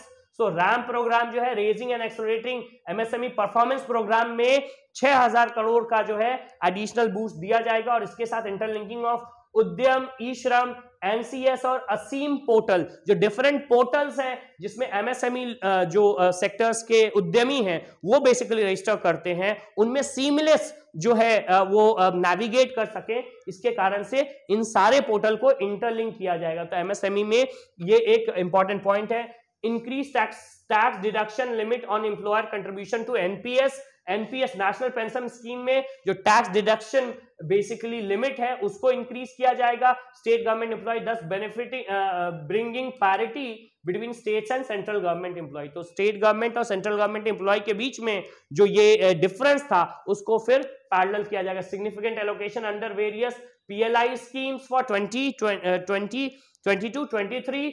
Again इसके बाद blended finance for sunrise sector, 68% capital procurement for budget for defence sector. Defence sector के लिए ये एक बहुत इंपॉर्टेंट पॉइंट है कि डिफेंस सेक्टर के लिए जो 68% कैपिटल प्रोक्योरमेंट है वो बेसिकली डोमेस्टिक इंडस्ट्री के थ्रू किया जाएगा। सो जो डिफेंस सेक्टर है उसको भी डोमेस्टिकली बूस्ट मिले, इसका भी यहाँ पे ध्यान रखा गया है। इसी के साथ साथ digital ecosystem for skill and livelihood ये स्टार्ट किया जाएगा। Startup will be promoted to facilitate drone शक्ति for drone as service। जैसे मैंने बताया एग्रीकल्चर में ड्रोन का यूज, तो ड्रोन का डिफरेंट अलग अलग सेक्टर में किस तरह से यूज किया जा सकता है इसको भी इनहांस किया जाएगा।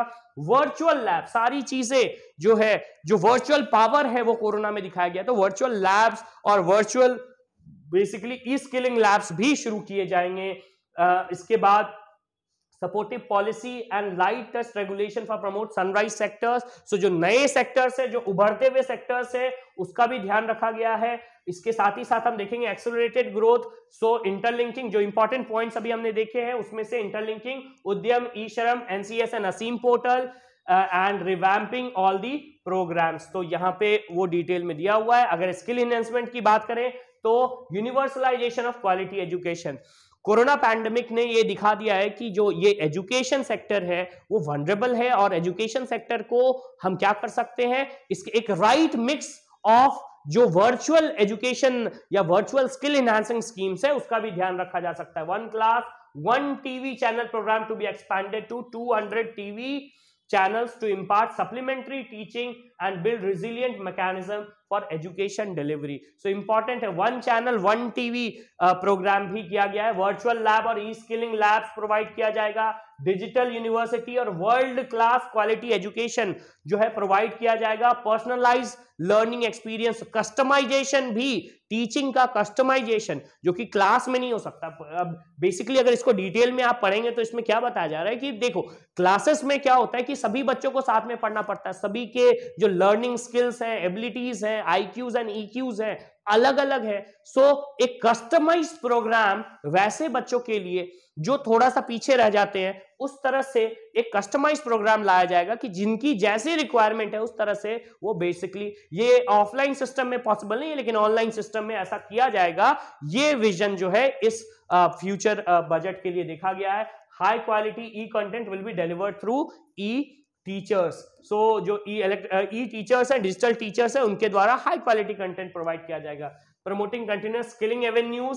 सो ये सारे part, startups, drone as service, virtual labs, national skill qualification framework, ये सारा कवर किया जाएगा। हेल्थ के ऊपर भी अगर हम बात करें तो पूरी तरह से हेल्थ के ऊपर भी ध्यान दिया गया। नेशनल डिजिटल हेल्थ इकोसिस्टम जो है ये बताया जाएगा, कंप्लीट नेटवर्क डेवलप किया जाएगा हेल्थ इकोसिस्टम का।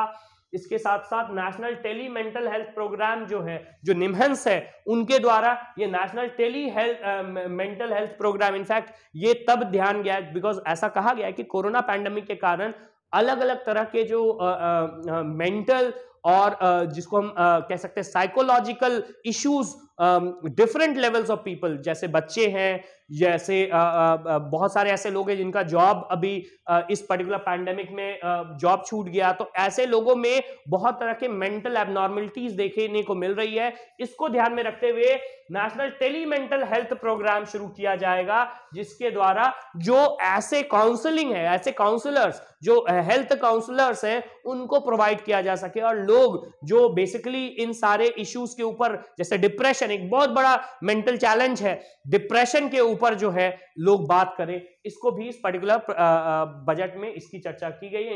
Integrated architecture, mission Shakti, mission Vatsalya, Saksham Anganwadi and Poshan 2.0 to be launched. So 4 programme जो है इंटीग्रेटेड, इनको इंटीग्रेट करते हुए मिशन शक्ति, मिशन वात्सल्य, सक्षम आंगनवाड़ी और पोषण 2.0 को लॉन्च किया जाएगा। इनफैक्ट इन सब के लिए जो बजट्स है, बेसिकली दिस बजट, ये जो डेटा है ये इट इज इन करोड़, सो 20,000 करोड़ के लगभग सक्षम आंगनवाड़ी और पोषण प्रोजेक्ट को दिया जाएगा। पीएम पोषण के अंदर 10,000, मिशन वात्सल के अंदर 1,400 और 3,184 मिशन शक्ति के अंदर दिया जाएगा। 2 lakh anganwadi to be upgraded to Saksham Anganwadi, anganwadi को अपग्रेड, 2 लाख आंगनवाड़ी को अपग्रेड करके सक्षम आंगनवाड़ी के अंतर्गत लाया जाएगा। सो ये एक इंपॉर्टेंट पॉइंट्स है। अगर हम प्रोडक्टिविटी एनहांसमेंट और इन्वेस्टमेंट की बात करें तो प्रोडक्टिविटी एनहांसमेंट मतलब क्या कि जो चीज पहले से थी अब उसको इनहांस किया जाएगा, उसको और भी इफिशिएंट बनाया जाएगा। जैसे यहां देख सकते हैं issuance of chip embedded E passport. So electronic passport जो है चिप के साथ जो है एम्बेडेड, जैसे स्मार्ट कार्ड्स होते हैं वैसे पासपोर्ट प्रोवाइड किए जाएंगे। Modernisation of building bylaws, implementation, town planning, planning की बहुत जरूरत है। टाउन प्लानिंग अगर हम इंडिया में बात करें तो बहुत कम ऐसे सिटीज हैं जिनको प्लान करके डेवलप किया गया, तो एक integrated town planning platform develop किया जाएगा। इसी के साथ साथ establishment of centre of excellence in urban planning, providing battery swapping, जैसे जैसे इलेक्ट्रॉनिक व्हीकल, ई व्हीकल का जो चलन है वो चल रहा है, बढ़ रहा है, बहुत सारे बैटरीज रिक्शा वो डेवलप हो रहे हैं। सो बैटरी स्वैपिंग पॉलिसी भी, बिकॉज उसके साथ जो वेस्टेज क्रिएट हो रहा है वो भी एक चैलेंज है। सो इसको भी ध्यान में रखते हुए और battery swapping policy as alternative to setting up charging station, अलग अलग जगह पे चार्जिंग स्टेशंस, ताकि अगर आपके पास बैटरी है, वो बैटरी डिस्चार्ज हो गया, बैटरी वहां रख दे और एक चार्ज बैटरी तुरंत ले ले, आपको रुकना ना पड़े, वहां पे बैठ के रुक करके आप चार्ज नहीं कर रहे हैं। ऐसी पॉलिसीज जो है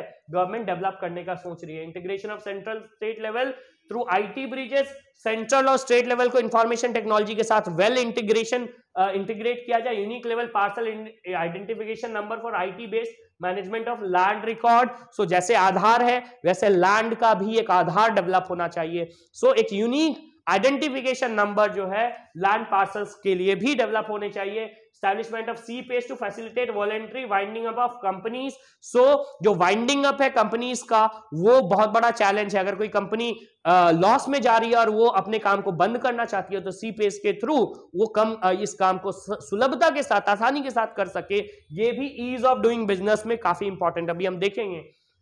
end-to-end online e-bill system and utilizing surety bonds in government procurement, animated visual effect, gaming, comic. अब इस बार पहली बार बजट में हमने देखा है क्या कि गवर्नमेंट जो है वैसे भी एवेन्यूज जैसे कि क्रिप्टो करेंसी हो गया या गेमिंग हो गया, इसके ऊपर भी ध्यान दिया गया है और इनके जो है बेसिकली इस पर्टिकुलर सेक्टर को प्रमोट किया जाएगा। Supporting 5G under PLI scheme, open up defence for research and development for industry startup. So research and development की काफी कमी है, इसको भी ध्यान में रखते हुए डिफेंस सेक्टर के लिए रिसर्च एंड डेवलपमेंट, चाहे प्राइवेट चाहे पब्लिक चाहे एकेडमिक, रिसर्च एंड डेवलपमेंट को किया जाएगा। इसके साथ ही साथ 68% मैंने बताया, इसी तरह से अगर रिसर्च एंड डेवलपमेंट हुआ तो 68% जो बेसिकली डोमेस्टिक इंडस्ट्री को कैपिटल प्रोक्योरमेंट किया जाएगा डिफेंस का, वो भी यहाँ पे बताया गया है।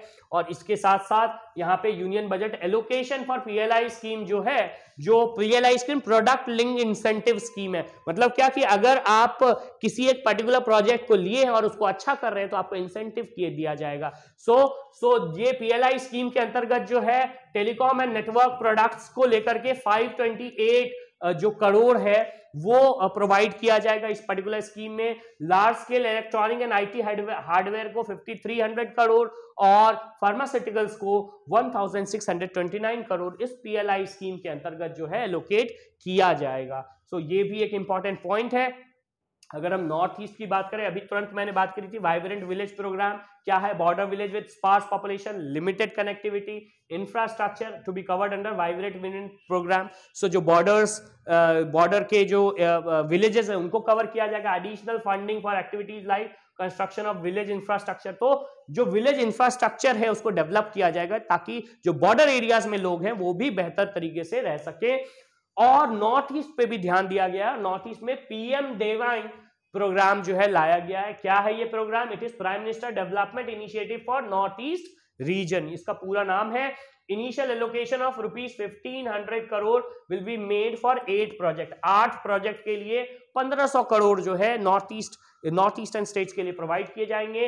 Will fund infrastructure in spirit of PM Gati शक्ति। अभी मैंने गति शक्ति की बात करी थी, वो 7 जो आपको गति शक्ति के इंजन्स थे उनको यहां प्रमोट किया जाएगा। Social development project based on felt need will be implemented through north east council. North east council के थ्रू इसका इंप्लीमेंटेशन होगा and will not be substitute for existing central state sponsored scheme. ऐसा नहीं कि भाई इसको सब्स्टिट्यूट कर दिया जाएगा या सम अप कर दिया जाएगा, ये स्कीम पैरेलली काम करेगा अदर स्टेट और जो सेंट्रल गवर्नमेंट स्कीम है उसके साथ। इसका मतलब क्या, ये एक एडिशनल एलोकेशन है, ये एक एडिशनल एलोकेशन प्रोवाइड किया जाएगा। तो ये भी इस पर्टिकुलर स्लाइड में बताया गया। प्रोडक्टिविटी लिंक, अभी जो मैंने PLI की बात करी थी, प्रोडक्टिविटी लिंक इंसेंटिव, इसके बारे में भी इस पर्टिकुलर प्रोजेक्ट में कहा गया है। मैं फिर से उसको फोकस कर रहा हूं। Scheme for design led manufacture as part of PLI to be strong ecosystem for 5G। 5G का डेवलपमेंट होगा और 5G के फील्ड में जो प्रोडक्टिविटी लिंक इंसेंटिव है वो भी प्रोवाइड किया जाएगा। स्पेक्ट्रम ऑक्शन होगा 5G के लिए, वो भी 2022-23 में प्राइवेट सेक्टर के लिए होगा। 5% यूनिवर्सल ऑब्लिगेशन फंड्स जो है वो भी प्रोवाइड किया जाएगा। इसके साथ ही साथ टैक्सेशन जो है वर्चुअल डिजिटल एसेट, ये इंपॉर्टेंट है। और यहां से बिकॉज अगर हमने इससे पहले जब मैंने प्रोजेक्शन की बात करी थी और मैंने बेसिकली बताया था कि हम इस बार के बजट में क्या एक्सपेक्ट कर सकते हैं, उसमें मैंने क्रिप्टो करेंसी को लेकर के बात कहा था कि क्रिप्टो करेंसी पे कोई पॉलिसी जरूर गवर्नमेंट लेकर के आएगी, और आ गई है। Basically specific tax regime imperative for transaction in virtual digital asset given in volume of magnitude. So जो आपका वर्चुअल डिजिटल एसेट्स है, इसका टैप आपको रखना होगा और सरकार को बताना होगा कि आप कितने वर्चुअल डिजिटल एसेट्स में ट्रांजैक्शन आपने करा है।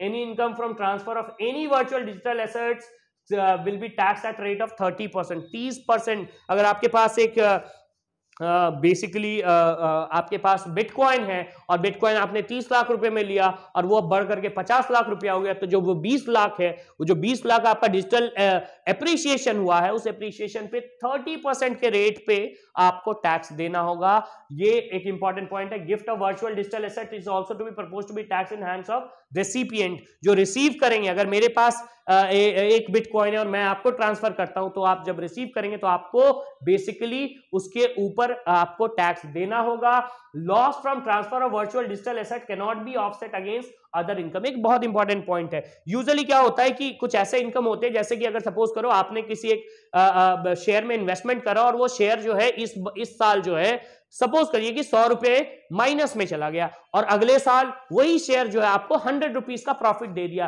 तो आप सरकार को 1 रुपया, इस बार तो आप माइनस में गया 100 रुपीज, आप 1 रुपया नहीं देने वाले हैं। अगले साल जो 100 रुपीज प्लस में भी जाएगा, आप बताएंगे कि लास्ट ईयर मैंने 100 रुपीज का डिफॉल्ट 100 रुपीज का लॉस फेस करा था, इसलिए इस साल हम 100 रुपीज पॉजिटिव में गए हैं, और ये दोनों ऑफसेट हो जाएगा। आपको दूसरे साल भी 1 रुपया भी टैक्स के रूप में नहीं देना होगा। इसको ऑफसेटिंग कहते हैं। ये ऑफसेटिंग आपको डिजिटल करेंसी के रूप में नहीं कर सकते। अगर इस साल आपने डाला और लॉस में गया, अगले साल प्रॉफिट में गया, तो लॉस ऑफसेट आप नहीं कर सकते हैं। आपको अगले साल का जो प्रॉफिट हुआ है उसके ऊपर टैक्स तो देना ही होगा। TDS on payment made in relation to transfer of virtual digital asset at rate of 1% of such consideration above monetary threshold। एक monetary threshold के above अगर आपको डिजिटल ट्रांजेक्शन करने हैं तो 1% का जो है basically digital transaction related to this digital asset अगर करने हैं, जैसे क्रिप्टो करेंसीज में आप ट्रांजेक्शन करेंगे, तो आपको 1% का बेसिकली जो है वो टैक्स भी देना होगा। बेसिकली TDS जो है वो प्रोवाइड करना होगा। नेक्स्ट, डिक्रिप्टिंग दी डिजिटल टेक्नोलॉजी। इसी के साथ साथ गवर्नमेंट आई कि भाई गवर्नमेंट अपना डिजिटल रुपी भी इनहांस करेगी। गवर्नमेंट अपनी क्रिप्टो करेंसी जो है RBI के थ्रू जो है गवर्नमेंट लाने का सोच रही है। Using blockchain and other technology by RBI starting 2022-23 will lead more efficient and cheaper management currency management system, because obviously ये इफिशिएंट होगा, टेक्नोलॉजी बेस्ड होगा। Introduction of central bank digital currency will give a big boost to digital economy. तो digital economy को boost करने के लिए और जो क्रिप्टो करेंसी के ऊपर जो एक सिचुएशन था उसको क्लियर करते हुए गवर्नमेंट खुद क्रिप्टो करेंसी स्पेस में आ रही है, और गवर्नमेंट इसको देख रही है, खुद अपना क्रिप्टो करेंसी निकालने वाली है। Any time anywhere post office saving 100% of 1.5 lakh post office to come under core banking system। CBS core banking system के बीच में मतलब क्या कि जैसे बैंक के डिफरेंट नेटवर्क्स जो है लिंक्ड हैं, वैसे ही जो पोस्टल सिस्टम्स हैं उनको भी लिंक किया जाएगा, इनहांस किया जाएगा। Schedule commercial bank to set up 75 digital bank unit in 75 district, ये याद रखना है, 75 in 75। Next, focus will be on to promote use of payment platform that economical and user friendly. जो पेमेंट प्लेटफॉर्म है economical है, user friendly है, और जो टेक्नोलॉजी बेस्ड है, ट्रांसपेरेंट है, इसको यूज करने में प्रमोट किया जाएगा, ऐसा इस बार के बजट में कहा गया है। इसके साथ ही साथ फिस्कल कंसोलिडेशन रोड मैप की भी बात कही गई है, और ये फिस्कल कंसोलिडेशन रोड मैप हम क्या देखते हैं, इसी के थ्रू हम क्या देखेंगे, कैपिटल एक्सपेंडिचर को इनहांस करने की बात की गई है कि भाई जो फिस्कल कंसोलिडेशन है, जैसे total government expenditure expected at ₹39.45 lakh crore in 2022-23। Important point है, इंपॉर्टेंट डेटा है, याद रखना है। टोटल गवर्नमेंट एक्सपेंडिचर है 39.45 लाख करोड़। एक्सपेंडिचर अगर हम देखेंगे, एक्सपेंडिचर यहां आपको दिख रहा है, रेवेन्यू एक्सपेंडिचर जो प्रोजेक्टेड है, रेवेन्यू एक्सपेंडिचर 31 लाख, और यहां पे 7,50,000 आपको दिख रहा है, तो टोटल ऑफ 39,40,000।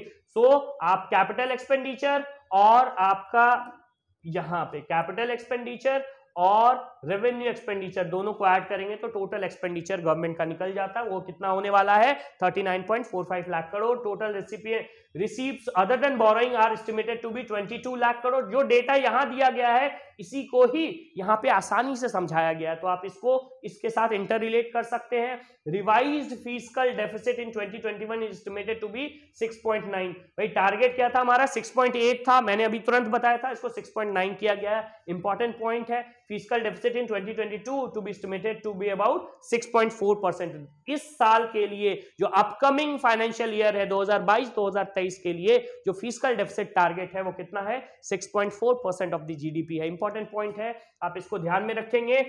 इसकी के साथ साथ जो है पब्लिक इन्वेस्टमेंट जो है वो भी बढ़ाया जाएगा, सो दैट इन्वेस्टमेंट को बढ़ाया जा सके। प्राइवेट इन्वेस्टमेंट और पब्लिक इन्वेस्टमेंट दोनों बढ़ेगा, जिसके कैपिटल एक्सपेंडिचर जो है वो साउंड होगा। It will act as multiplier effect, so it will act as a multiplier effect, और जिसके कारण से इकोनॉमी बूस्ट होगा। अभी बूस्ट होगा, अगर आप कैपिटल इन्वेस्टमेंट करते हैं तो डिमांड होगा, नौकरियां बढ़ेंगी, सो गवर्नमेंट जो हमारी इकोनॉमी है उसको बूस्ट मिलेगा, और आगे के लिए भी मल्टीप्लायर इफेक्ट, दो इफेक्ट होने वाला, अभी के लिए भी और फ्यूचर के लिए भी, दोनों जो पॉजिटिव इफेक्ट्स है होने वाले हैं आपको। Outlay for capital expenditure once again being stepped up sharply by 35.4%। बहुत इंपॉर्टेंट पॉइंट है, जो कैपिटल एक्सपेंडिचर है वो स्ट्रांगली गवर्नमेंट इस पर्टिकुलर को इंडिकेट कर रही है कि जो कोरोना का इफेक्ट है इसको अगर ऑफसेट करना है तो हमें कैपिटल एक्सपेंडिचर बढ़ाना होगा।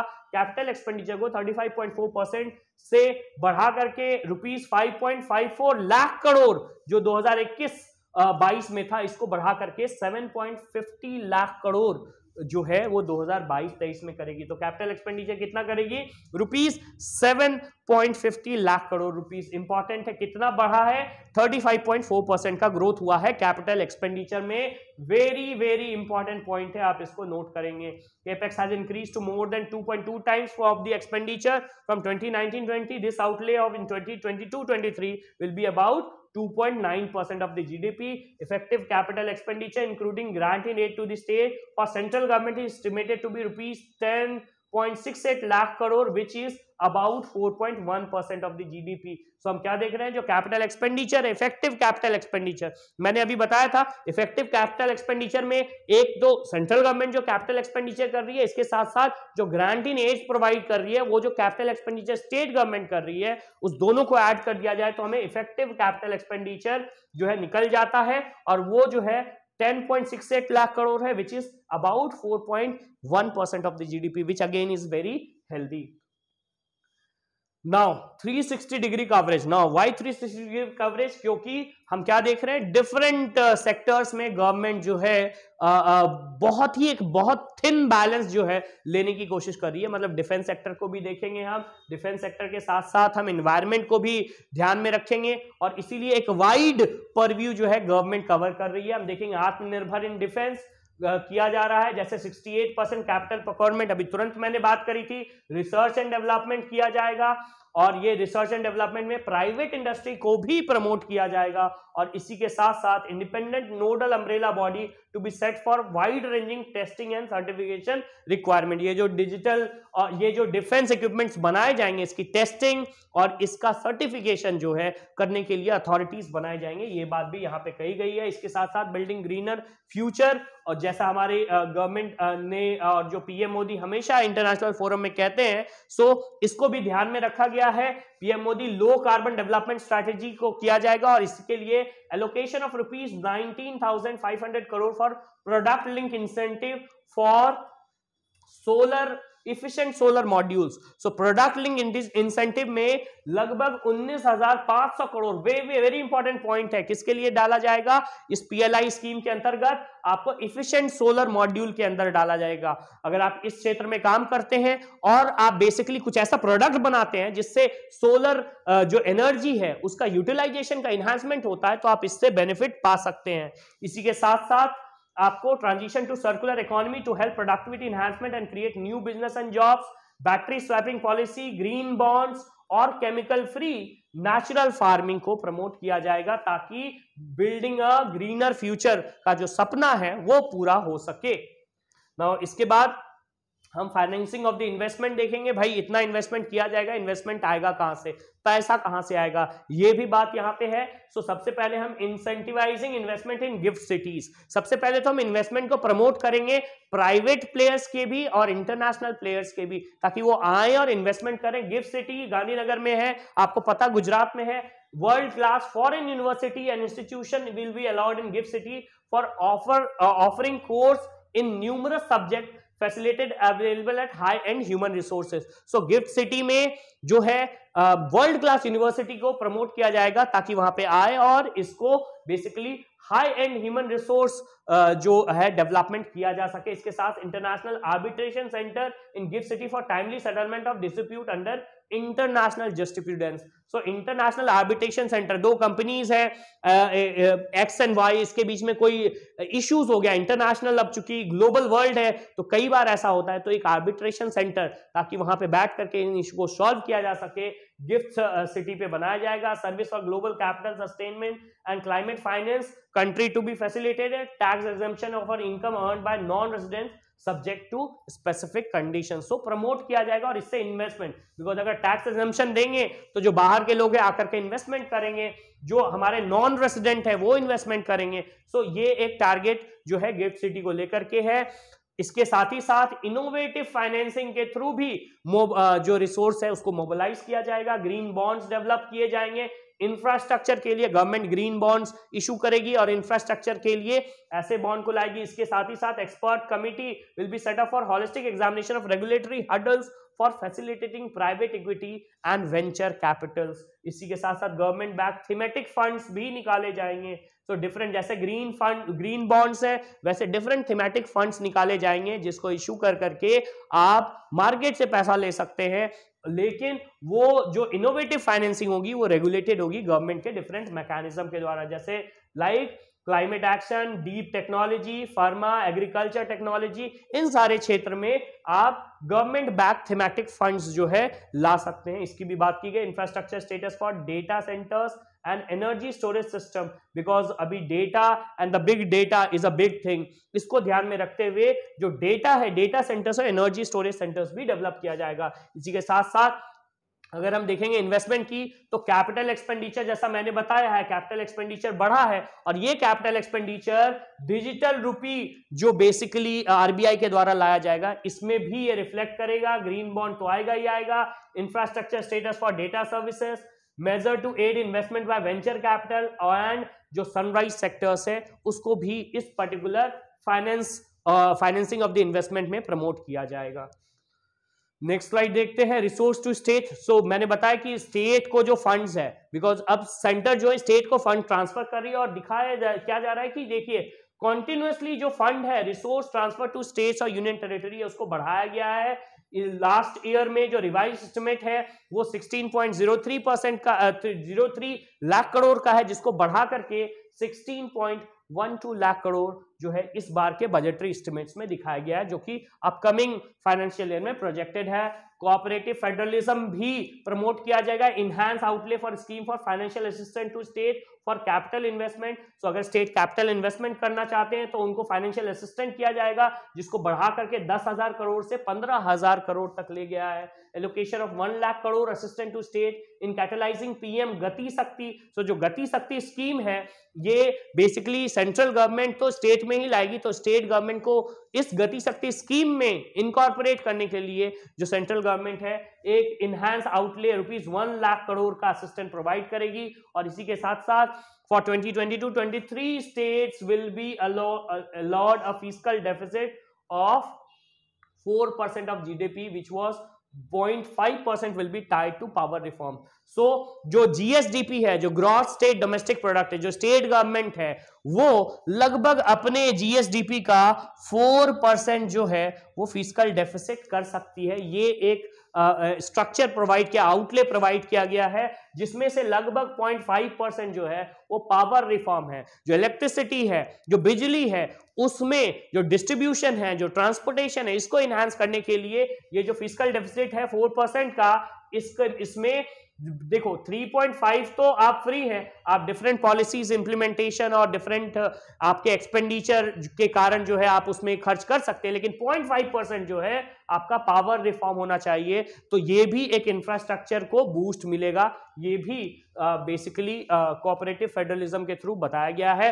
रिसोर्स मोबिलाइजेशन की बात करें तो अभी हम लोगों ने देखा था फिस्कल डेफिसिट के डिफरेंट टारगेट, और मैंने इस पर्टिकुलर स्लाइड को इसलिए यहां पे डाला है, ये जो टारगेट यहां पे दिया गया इसी टारगेट को यहां पे इन करोड़ रुपीस बताया गया। जैसे अगर हम रेवेन्यू की बात करें, रेवेन्यू रिसीट्स 2021-22 का रिवाइज एस्टिमेट, और ये बजटरी एस्टिमेट्स है। बजटरी एस्टिमेट्स का मतलब बजट में क्या बताया गया है, और रिवाइज एस्टिमेट का मतलब क्या कि भाई अभी जब हम कैलकुलेट करें, बजट में होता है कि हम इतना करेंगे और अभी देख रहे हैं इतना हो रहा है, तो इस दोनों के बीच का डिफरेंस बताया गया। जैसे रेवेन्यू रिसीट्स का जो बजटरी एस्टिमेट था वो 17 लाख करोड़ था, लेकिन कितना आया है 20 लाख करोड़ रेवेन्यू रिसीव। अभी तुरंत हमने दिखाया था कि रेवेन्यू जो डेफिसिट था वो 5.1 टारगेट किया था 4.7, कैसे आया ये 4.7? रेवेन्यू डेफिसिट कम कैसे हो गया? कम इसलिए हुआ क्योंकि हम 17 लाख करोड़ टारगेट किए थे और 20 लाख करोड़ हम अचीव कर रहे हैं, और आगे के लिए हम क्या 22 लाख करोड़ का टारगेट रखे हुए हैं। समझ में आ रहा है? सो आप किस तरह से इस पर्टिकुलर डेटा को एनालाइज कर सकते हो।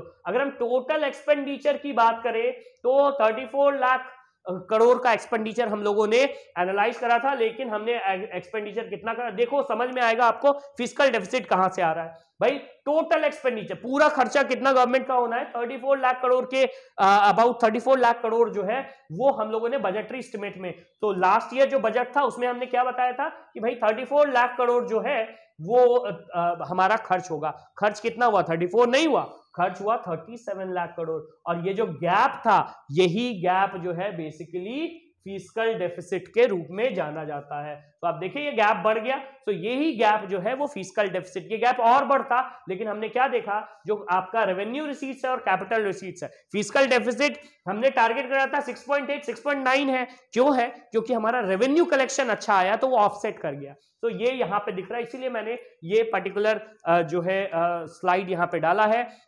अगर हम ट्रेंड्स देखें तो हम ट्रेंड्स में देखेंगे इनडायरेक्ट टैक्स प्रपोजल्स पहले गवर्नमेंट ने दे रखा, rationalisation and exemption of implementation of tool of agricultural sector manufacturer, इसी के साथ साथ कस्टम ड्यूटी एग्जम्पशन जो है स्टील स्क्रैप्स के ऊपर डाला गया है, इसके साथ reduction of duty in certain inputs of shrimp aquaculture, shrimp aquaculture में जो ड्यूटी है उसका रिडक्शन किया जाएगा, और इसी के साथ साथ review of custom exemptions and tariff simplification, IT driven administration special economic zone, special economic zone में इंफॉर्मेशन टेक्नोलॉजी का यूज किया जाएगा ताकि अच्छे से जो है बहुत ट्रांसपेरेंटली वहां पे एडमिनिस्ट्रेशन हो सके।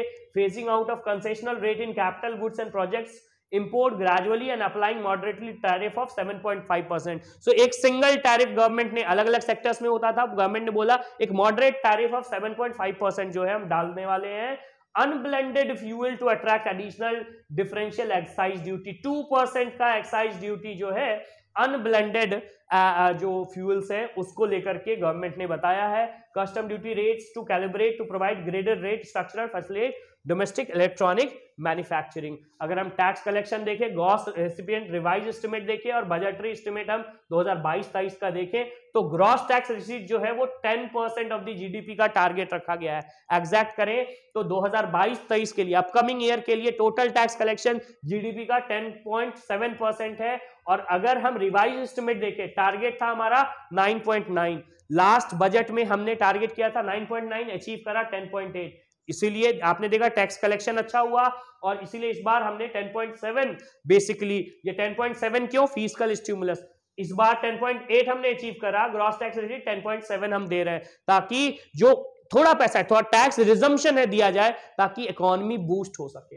इसी के साथ साथ हम डायरेक्ट टैक्स और इनडायरेक्ट टैक्स से रिलेटेड भी डेटा यहां पे देख सकते हैं।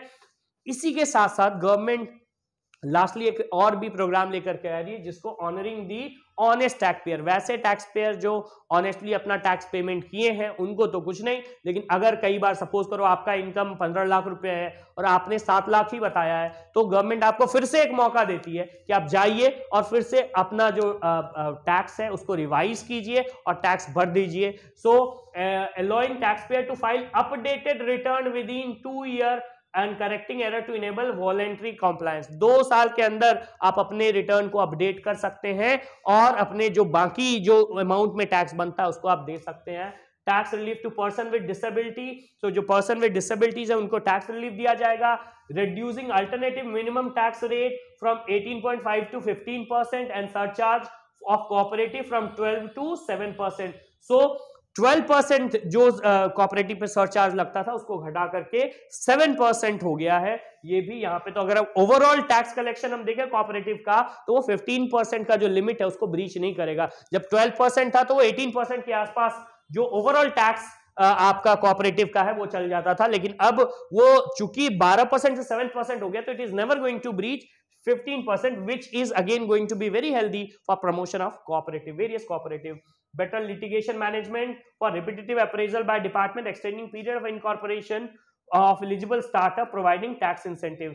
So जो tax incentive जो नए startups हैं उनको tax incentive के लिए थोड़ा सा और भी leg space दे दिया जा रहा है कि अगर चूंकि अभी कोरोना काल आया है, आप बहुत अच्छे से काम नहीं कर पाए हैं, आप प्रॉफिट बना रहे हैं, तो उस प्रॉफिट को फिर से इन्वेस्ट करें और आगे और ग्रो करें। इसके लिए थोड़ा सा leg space जो है आप देख सकते हैं स्टार्टअप को दिया गया है। अब लास्टली जो हम क्या देखने वाले हैं, फंडिंग दी अनफंडेड। डिफरेंट जो गवर्नमेंट स्कीम्स है उसमें क्या इन्हांसमेंट किया गया है, सारा डेटा आपको याद नहीं रखना, लेकिन एक और इंपॉर्टेंट पॉइंट स्टूडेंट, जितने भी यहाँ पे इंपॉर्टेंट गवर्नमेंट स्कीम मेंशन किए गए हैं, इनफैक्ट मैंने ये स्लाइड इसीलिए डाला है ताकि आप इन सारे गवर्नमेंट स्कीम के बारे में जाने। जैसे नेशनल हेल्थ मिशन कब इंट्रोड्यूस हुआ, जल जीवन मिशन कब इंट्रोड्यूस हुआ, किन्होंने इंट्रोड्यूस करा, नेशनल मिशन एजुकेशन मिशन क्या है, आपको ये जानना। तो एक तो ये सारे स्कीम जो यहाँ पे मेंशन है, प्रधानमंत्री ग्राम सड़क योजना, पीएम किसान, आत्मनिर्भर भारत योजना, प्रधानमंत्री स्वास्थ्य सुरक्षा योजना, ये सारी योजना क्या है, इनके बारे में डिटेल जाना, ये सारे एग्जामिनेशन में आपसे पूछे जा सकते हैं और इनका इन्हांसमेंट आप देख सकते हो। एग्जैक्ट डेटा याद रखना बहुत जरूरी नहीं है, लेकिन आपको ये याद रखना है कि इन सब में बेसिकली, बिकॉज इस तरह का एक क्वेश्चन आ सकता है कि बताइए कि किन सारे मिशन में जो है बेसिकली जो कोर मिशंस हैं उनमें जो है हायर स्पेंडिंग करने की या हायर फंडिंग करने की बात की गई है, तो आपको ये सारे ऑप्शंस दिए जा सकते हैं। तो इंपॉर्टेंट पॉइंट्स है ये कोर स्कीम्स जो है, इनको आपको इनका नाम और इनके बारे में डिटेल्स याद रखना है। लास्टली हम देखेंगे जो एक्सपोर्ट प्रमोशंस है उसको लेकर के भी गवर्नमेंट डिफरेंट प्रोग्राम्स लेकर के आई है। एसईजी स्पेशल इकोनॉमिक जोन जो है वो रिप्लेस किया जाएगा with a new legislation that will enable states to become partners in development of enterprises and service hub. So SEZ को रिप्लेस, स्पेशल इकोनॉमिक जोन को रिप्लेस किया जाएगा, बिकॉज ऐसा लग रहा था कि स्पेशल इकोनॉमिक जोन क्रिएट करने से स्टेट गवर्नमेंट थोड़ा एलिनेट हो जाता है। सो ताकि इस तरह की एक्टिविटीज में स्टेट गवर्नमेंट का भी एक पॉजिटिव कोऑपरेशन हो, स्टेट गवर्नमेंट के पॉजिटिव कोऑपरेशन को इनहांस करने के लिए स्पेशल इकोनॉमिक जोन जो एक्ट जो है उसको रिप्लेस किया जाएगा विद अ न्यू लेजिस्लेशन। इसके साथ large existing new industrial enclaves to optimally utilise available infrastructure, enhance competitiveness for export. So again industrial enclaves बनाए जाएंगे, बड़े और जो लार्ज एग्जिस्टिंग इंडस्ट्रियल इनक्लेव्स है उनको डेवलप किया जाएगा, उनको बेटर इंडस्ट्रियल और बेटर इंफ्रास्ट्रक्चरल प्रोसेस प्रोवाइड किए जाएंगे। Facilitate export of jewellery, jewellery sector पे ध्यान दिया गया है थ्रू ई कॉमर्स। ज्वेलरी काफी स्ट्रॉन्ग सेक्टर है, ज्वेलरी प्रोसेसिंग इंडिया में बहुत अच्छी होती है, डिफरेंट इनक्लेव्स है जहां पे ये होता है, तो इसको बेसिकली ई कॉमर्स के थ्रू प्रमोट किया जाएगा। सिंप्लीफाई रेगुलेटरी फ्रेमवर्क, ये इसके रेगुलेशन को भी और इसके स्टैंडर्डाइजेशन को और इसकी मार्किंग को भी इनहांस किया जाएगा। इसी के साथ साथ ईज ऑफ डूइंग बिजनेस में in recent year 25,000 compliances reduced and 1,486 law repealed. So ease of doing business में जो बिजनेस करते हैं, बिजनेस करने को लेकर के जो डोमेस्टिक प्लेयर्स हैं, जो इंटरनेशनल प्लेयर्स हैं, उनको बिजनेस करना इंडिया में सुलभ हो, उनको बहुत ज्यादा रेगुलेटरी नेटवर्क के बीच में वो ना फंस जाएं, इसके लेकर के ये सारे जो है प्रोग्राम्स डाले गए हैं फॉर अमृतकाल। अभी ये जो 25 साल का फेज है, new phase of ease of doing business and ease of living is launch based on idea of trust based governance. Trust based governance क्या है कि बहुत सारी ऐसी चीज होगी जिसमें बेसिकली गवर्नमेंट आपसे पूछने नहीं वाली है, आपको खुद फाइलिंग करना है, आप खुद फाइलिंग कर दो, और अगर आपने सही, गवर्नमेंट आपने जो फाइलिंग किया है वो गवर्नमेंट उसको सही मानेगी, और अगर आप उसमें बाद में गवर्नमेंट इंक्वायरी करती है या गवर्नमेंट चेक करती है और आप गलत पाए जाते हो, तब गवर्नमेंट आपको पनिश करने वाली है। इसका मतलब क्या कि आपके प्रोवाइडेड जो आप डेटा प्रोवाइड करोगे, गवर्नमेंट उसको ट्रस्ट करने वाली है। Integration of centre and state level system through IT bridges, expanding scope of Parvarish portal to allow application of 4 green clearance in single form. So कई बार जो है परिवेश पोर्टल को लाया जाएगा जिससे जो ग्रीन क्लियरेंस है वो प्रोवाइड किया जा सके। यूनिक लैंड पार्सल के बारे में मैंने बताया है। इसी के साथ साथ आपको CPACE which is centre for processing accelerated corporate exit.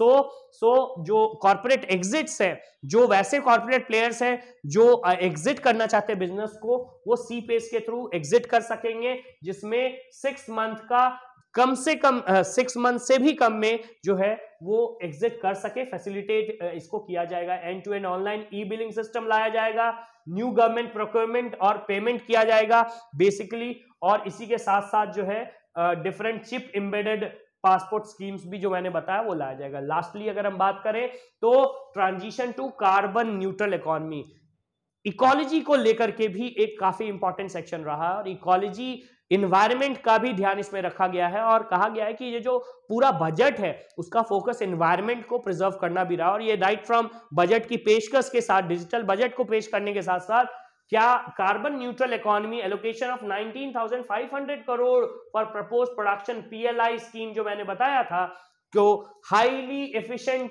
Agricultural and solar और डिफरेंट जो ग्रीन प्रोजेक्ट्स हैं उसको लेकर के 19,500 करोड़ प्रोवाइड किया जाएगा। Circular economy transition to increase productivity and opportunity in new businesses and jobs, proposal to co-fire 5 to 7% of biomass pellets in thermal power plants, CO2 saving of 38 million metric ton जो है वो expect किया जाएगा। तो ये different सारे programmes हैं जिनके थ्रू कार्बन न्यूट्रल इकोनॉमी का जो बेसिक विजन है उसको पूरा किया जाएगा। So students, this was about detailed about this particular economic survey, और जो भी इस पर्टिकुलर बजट में जानने लायक बात थी वो सारी डिटेल्स मैंने इस पर्टिकुलर लेक्चर में प्रेजेंट करा है। मैं फिर से कह रहा हूं कि अगर आपको कुछ टर्म्स हैं जो इस पर्टिकुलर बजट में नहीं समझ में आ रहे हैं, आपको क्या करना है, जो प्रीवियस वीडियोस है वो परफेक्शन आईएएस के यूट्यूब चैनल पे आप जाकर के देख सकते हैं। आप उस सारे वीडियोस को एक बार देखेंगे, and then the chronology should be कि पहले आप वो टर्म से रिलेटेड वीडियोस देखें, then you are going to get into the economic survey thing, and after that when you are going to visit this particular lecture आपकी understanding better होने वाली है। So thank you.